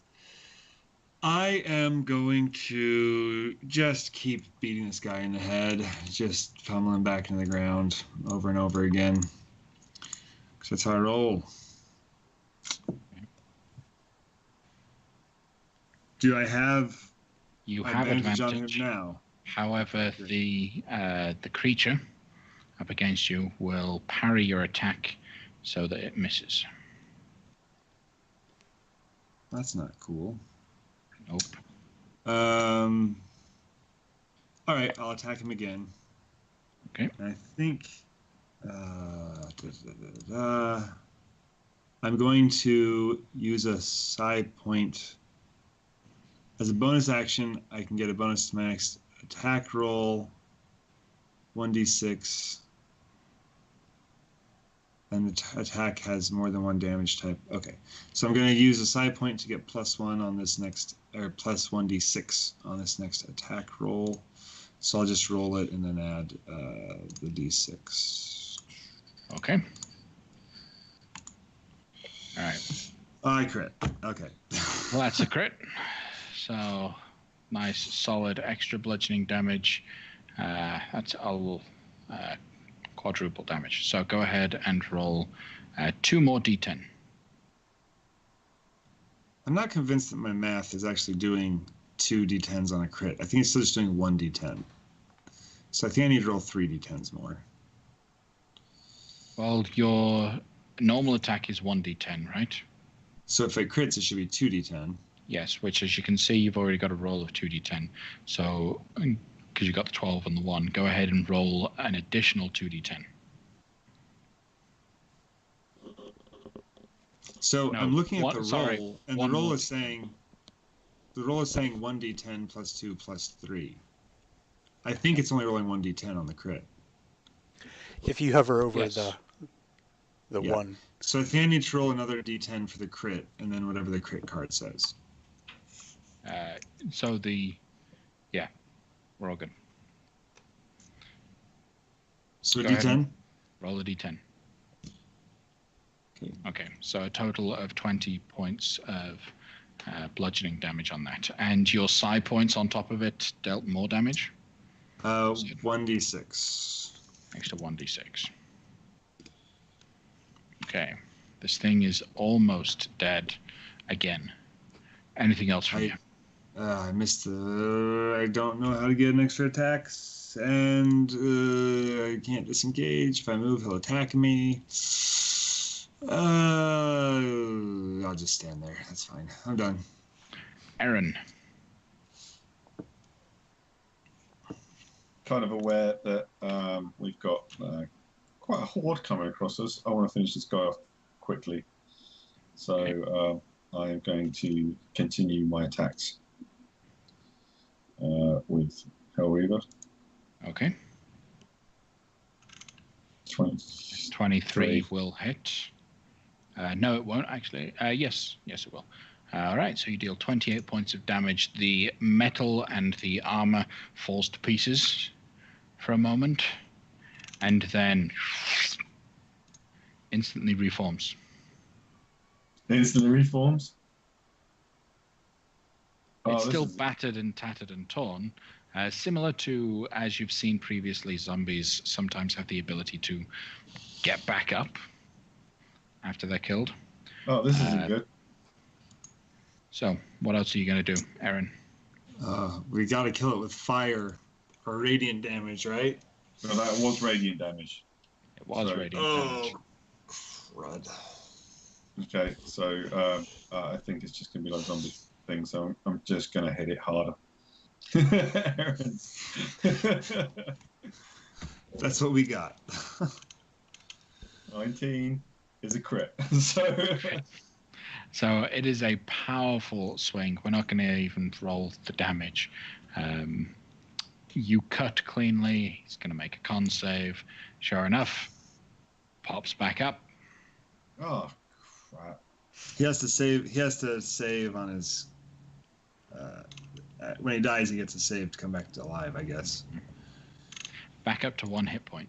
So, anything else from you, Aaron?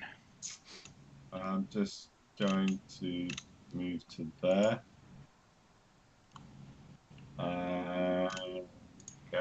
Okay.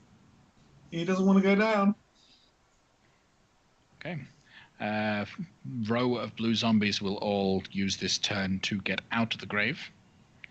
Row of green zombies will also do the same. The creature that's down there by your feet is just going to reach up with a longsword and sweep at your feet. Does it technically count as prone right now? He stood straight up. It's just you guys are effectively elevated. That's all it is. It's like attacking someone that stood on a table above you.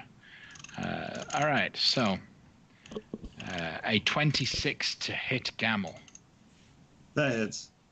Okay, you take 15 points of slashing damage and 16 points of necrotic. Ooh, Tell him he should give up because you have the higher ground. that's right. I'm going to the high ground, Annie. Swing a second time. 21 points. 21 to hit. Oh, Aaron? Gamel. I've got 20. Is there anything I can do to burst that up? I don't think so. That hits. Okay, you take 10 points of slashing damage and 18 necrotic.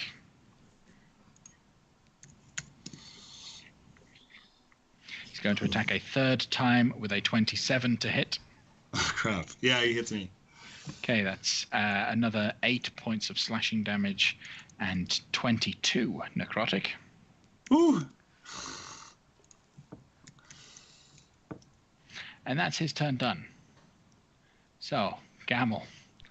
That is on great. 4 hit points. What's he going to do? Yeah. I am going to disengage and move behind Aaron. And then I'm going to say, hey, Aaron, remember that vial of acid I gave you? I could use that back. and then I'm going to say, stay close and attack anything that comes at us that isn't me, but keep your eyes closed. I'm going to grab his back so he knows where I am, and then I'm going to cast darkness around us. So there's a 10-foot from me darkness around all of us, shrouding us in the depths of the dark there. I guess that'll have to be an action. Okay.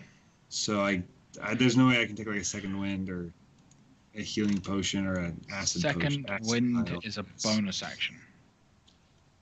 Let's see. Disengage is an What's action. your action? Yeah. So how are you casting darkness? Bonus action. Then no, you're done. All right. Well, Aaron. Now that the room has gone completely dark, or the graveyard, what are you going to do as you are effectively blinded? Effectively blinded. Is this Gamel's magical darkness? But Gamma can communicate with you telepathically, so I can tell you, yes, I put up the darkness.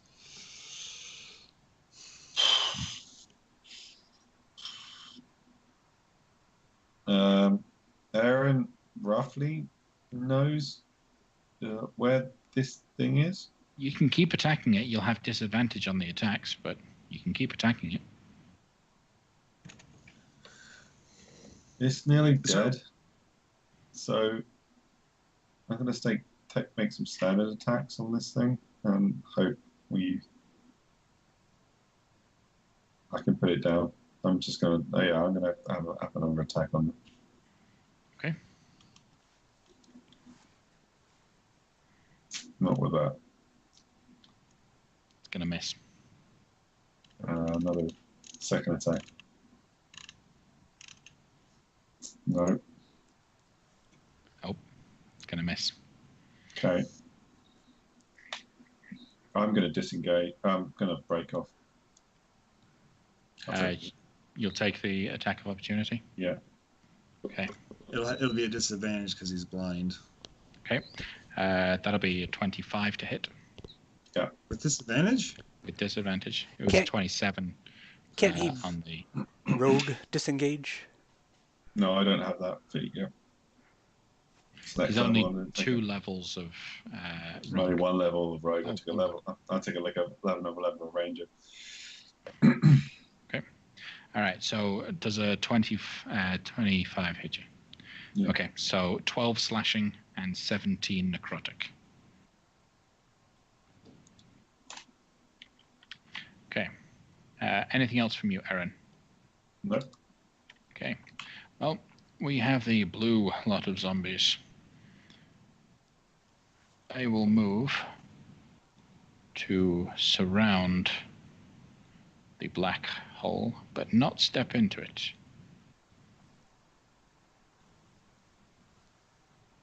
That one will use its move and action to get to there.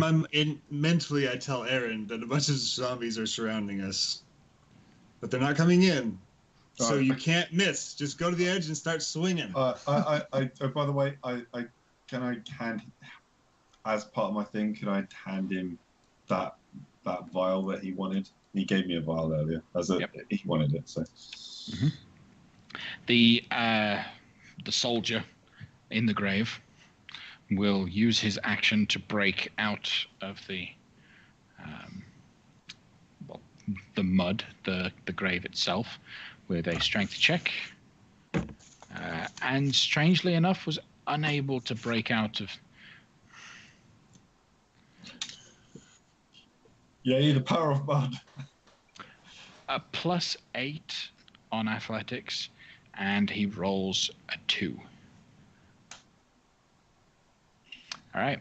Well, seeing as the action failed, he doesn't have any bonus action stuff that he can do, so he will end his turn.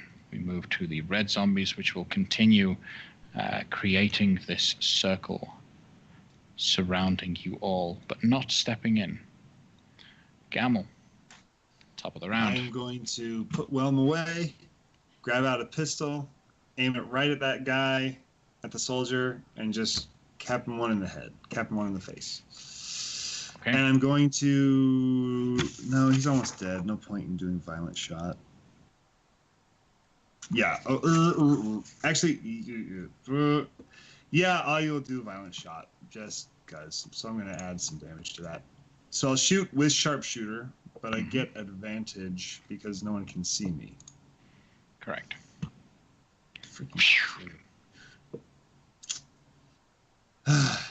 Do it again. Same thing with the violent shot. You have advantage, so the 23 will hit. 45 points of piercing damage. Breaks inside its armor. The bullet enters the helmet, and you hear it rattle around a whole bunch. These bullets are technically lightning bullets as well, okay. Just as a heads up. So you then see little arcs of electricity joining the different pieces of armor. He's going to roll a con save. That's a success. He gets back up. Technically, that was 50 points of damage. That was a lot of damage. Yeah, and it does nothing. Let's see, I've shot twice. If it means anything, you could insta-kill if you can do over 181 points of damage in one turn. Just saying. Thank you for that. Appreciate it. Can I drink that vial of acid as a bonus action since I haven't moved? Can do. Go ahead and roll 2d6. How much damage does that do? 2d6. Does acid? 2d6? Yeah. So you get back 11 hit points. I think I only heal for half. If you already have immunity, whenever you're subject to damage, you take none of the damage and regain number of hit points equal to half. Okay, so you get 5. And not having done a movement, can my movement be drinking the thingamajig and I do a bonus action to take my second wind? Not really. All right. All right, I'm done. So, Aaron. Aaron is going to cast Conjure Animals in his current vicinity all around him with giant lizards. Giant lizards. 8 giant lizards. They step back into a cloud of darkness. The zombies come around, and the lizards just running everywhere.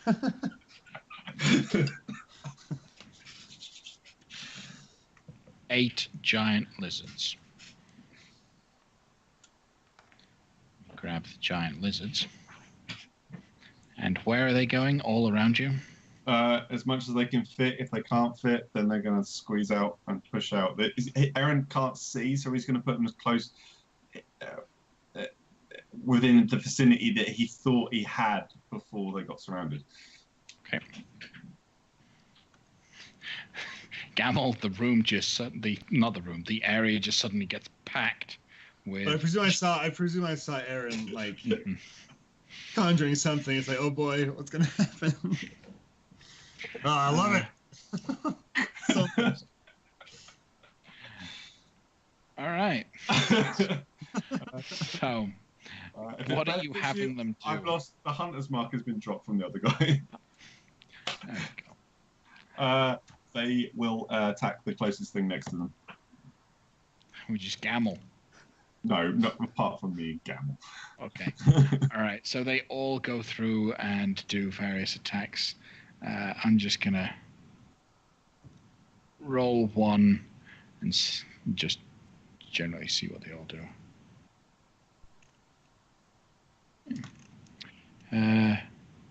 Just realized I've still got the lizards set up as Angasti. So it's not absolutely accurate. So they will all hit, dealing enough damage to cripple but not destroy any of the zombies. Anything else from you, Aaron? I can't do anything with bonus action. I can't do it. I can't do anything. Right. Do you have any healing at all? Because I've got. I can hand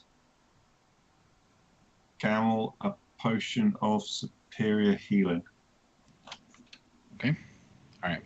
So the zombies then begin to lash out at all of the lizards. They're all dealing damage either way. It's going to be a couple turns before bodies start dropping. So you've given yourself some time at least. Mm-hmm. The soldier will attempt to break out of the dirt again. This time strong enough, he breaks out and will saunter straight up towards Gamel. Can he get through my tight wall of lizards? Is he going to take reactions if he does that? No, he can't quite squeeze through. He'll have to use an action to attack, but at least he's no longer broken up by all of this. All right. At the end of the next load of zombies' turn, one of the giant lizards has fallen, but to summarize, a few of the zombies have also died. All right.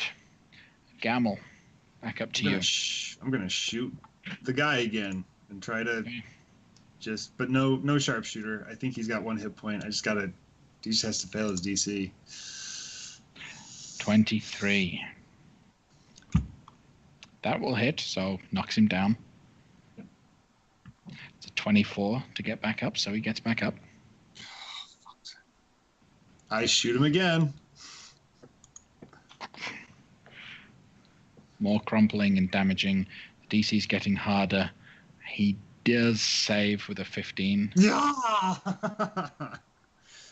But each time he saves, the DC increases.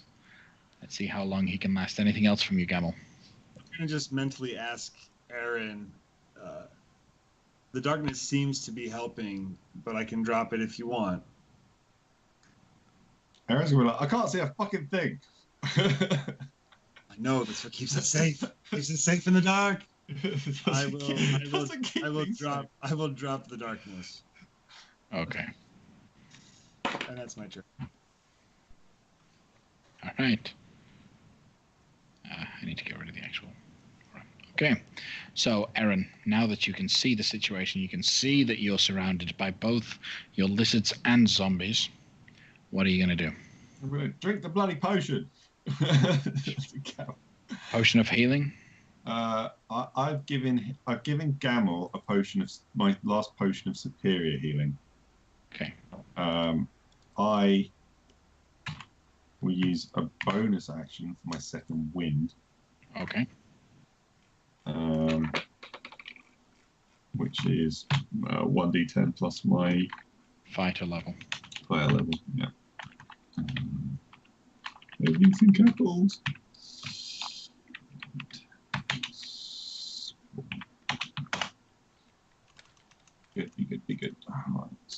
Right, so you get back 9 hit points. That's 9. Thinking my lizards are doing a good job. I am simply going to cast. Oh no, I can't cast that. I'm going to just fire a. I can't get to that guy. Do you know what? I'm going to hold my turn. Anything, mainly if that guy comes through, I'm going to use my attacks on that guy. Okay. All right. At the end of your turn, all of the zombies are going to continue hounding on these lizards. 3 of the lizards will actually die. Mm-hmm. We move to the death soldier, death knight mix. All right. He will, with a bit of a gap now, move forward towards Gamel. You can make your readied action, Aaron. Okay. So I'll make my attack action. So I can see 21. It's a 20 because you're using terminus. Yeah. Yep, 20 hits. He will use his reaction to increase his AC, so that misses. Right. Okay. Make another attack. Do you know what? I'll screw it with you. If you're doing that, I'm using my superiority dice to increase my attack. Okay. Go ahead and use the superiority die.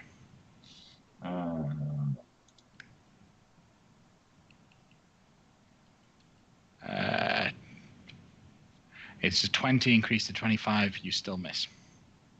How much does he increase it by? His parry is an extra 6. Wow, off by 1. All right. Okay. I'll make my final attack then. Okay. It's all right. I got my revenge. When he kills me, just leave my body here. Put it in my father's grave. We'll call it a day. All right. The second attack is a nat 1. Yeah, it is. All right. Anything else from you?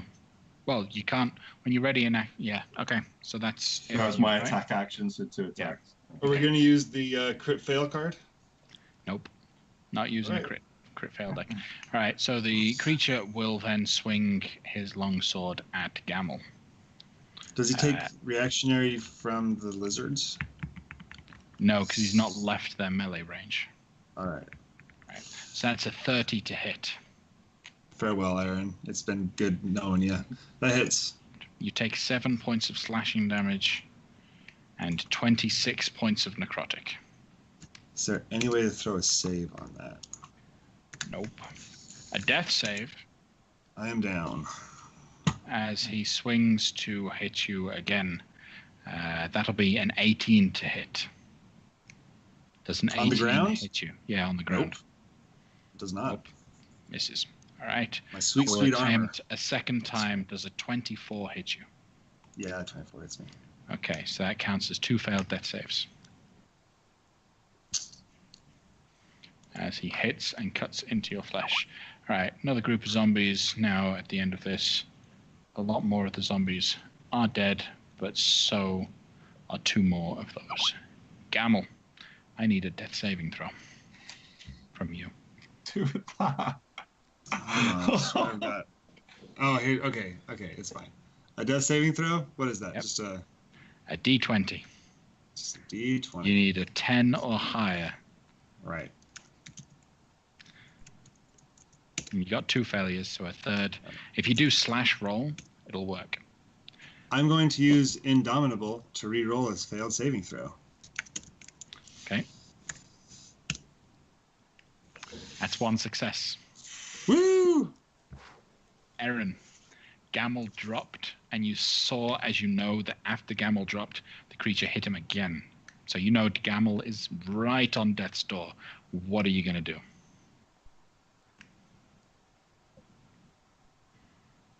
I haven't got Cure Wounds anymore. I've got a potion of superior healing in my hand. Yeah. Next So to me on the my ground now. options are healing spirit doesn't heal you straight away. You have to move into the space and start your turn in there. What happens if you attack what happens if you attack the guy first? Because if you attack him and he dies, and then you can cast Healing Spirit, you'll probably be fine. No, because you have to make another death save. I've got a legendary resistance. If I fail one more saving throw, I can just save it. No, I don't think Is that not how that works? I don't think that's how it works. Well, so that's right. Oh, so that's why I asked. If you attack, do you get another action or just another attack? Because if you attack and kill him, but then instead of a second or third attack, you feed me the potion. So that can work. No, so feeding him a potion, is that an action? Yes, feeding him a potion is an action. Okay. Just to clarify, the bonus action Healing Spirit, if a creature starts its turn there, but what my point is I can't cast it and then it wakes him up. Right. He has to start his turn, and this gives the. But I won't have to make a death saving throw though. Yes, this is true. But what I'm getting at is the guy's got to turn in between that, and he will still be able to put you down. You could bonus action Healing Spirit and then push him into the Healing Spirit. But is it bonus? Well, you could bonus action Healing Spirit and then just attack the guy and then hope he fails his DC, and then there you go. You got a better chance of getting up and stay. Like if you went down again after another attack round, then that's fine. I'm going to stick the potion in your goal. All right. Okay. So superior. So that's 8. Supreme. That's the supreme one. Okay, so The 10d4. really, really good one. 10d4 plus 10. Right. You get back 37 hit points, Gamel. So it's 0, right? Yep. All right. Anything else from you, Aaron? No, I can't do anything else right now. As a bonus action, you could put up the healing. If I do that, the lizards drop. So. Oh, never mind then. I'm gonna have the lizards sort of. The lizards are keeping the zombies at bay. So at the moment, so let's carry on with that. Okay. So the lizards will kill a few more zombies. Then the zombies will come in, kill one more of the lizards. But there's still one left. All right. The Death Knight.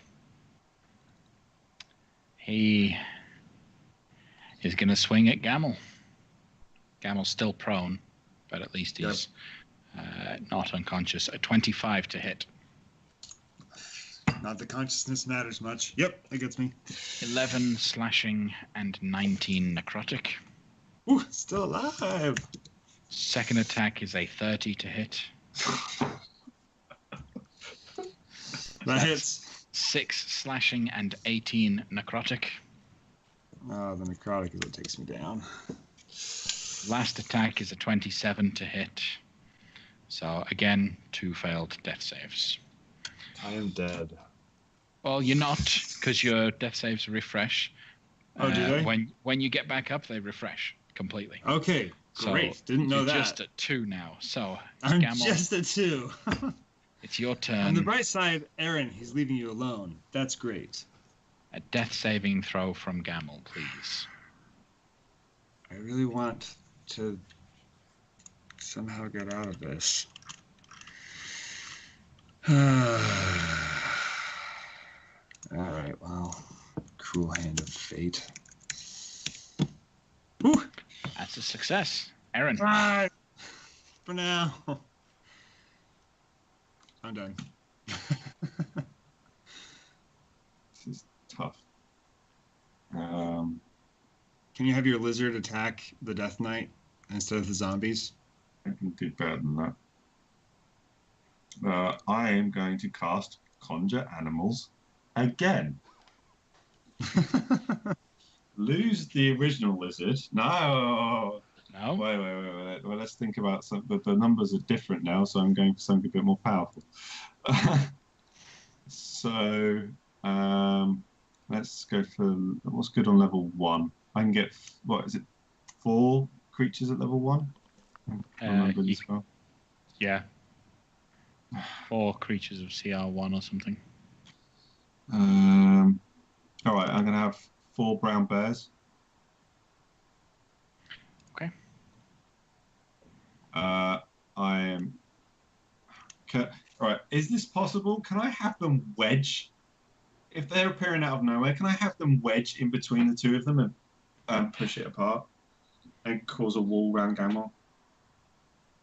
It's conjure woodland animals, did you say? Or conjure animals? Conjure animals. So, conjure animals is a spell. They appear in unoccupied spaces that you can see within range. Unfortunately not, but you do summon 4, and you more or less get to pick where they drop. Yeah, okay, so I'll have two of them attack the Death Knight, and the other 2 attack the remaining zombies. Okay, so the 2 attacking the Death Knight, that's 19 to hit, so that'll miss. A 7 and a 22, so the 22 will hit. Let's see how the Death Knight does on his con save. He makes it, doesn't he? I can tell by your smile.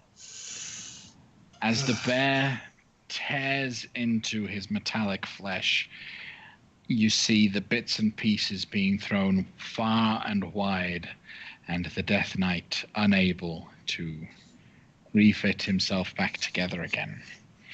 As the Death Knight falls, so too do his zombie creations. Okay. Gamel, I need a death saving throw from you. I'd like to delay my turn until after Aaron. D20, please. Gamel dies. It's okay. You've got a cleric that you know. Aaron, what are you doing? Initially, I don't know that he's dead. I was going to cast Healing Spirit above him. I would have done that. Okay. I'm checking. So you cast the Healing Spirit, wait a second, and notice that the spell is not working. He's not being healed. Come on. Come on. Yeah, he's going to be... no! As Gamel's body lies dead conveniently right next to and adjacent to the gravestones of... Is it raining both lightly? of his Is there like a parents. drizzle? Yeah, let's say there's a bit. Yeah, it's cloudy. Yep. All right. So, Aaron, what are you doing with the body of Gamel? No, I can't do anything else, right? I'll pick him up, and I can't contact anybody, so the clerics that I know, I don't think it's either Sarah and the Hunters Guild. Can she perform this, or can she not perform this? I can't remember. She can. I think she can. No, you had to. So we had to go yes. to the other place first. You had to go to the other place. So I'm going to go to the to Danric's god's temple where we were before, and I'll rush Gamel that way over there. Okay. You rush over there. She will perform Raise Dead. Yeah. Which, if Gamel's spirit is willing, then it will be restored to his body. It's going to cost me this, isn't it? Gamel in his pockets, remember, just like emptied out everything. Gamel has 12,200 on his person right now that he was going to divide up later with everybody. It would cost 500. Yeah, Aaron's got that on his person anyway, so we'll take it out of his own. Then, as the magic is used and the spell is cast, the life force pulling itself back into Gamel's body, we will end tonight's session on Gamel waking up inside the Maybe. chapel. I gotta think about it. I don't know if he wants to come back or not. His business is done. We'll see. Tune in next time, folks, to see A, whether or not Gamel returns, and B, the conclusion of the story, the continuation of Crituitous RP. Thank you very much for joining us tonight. Good night.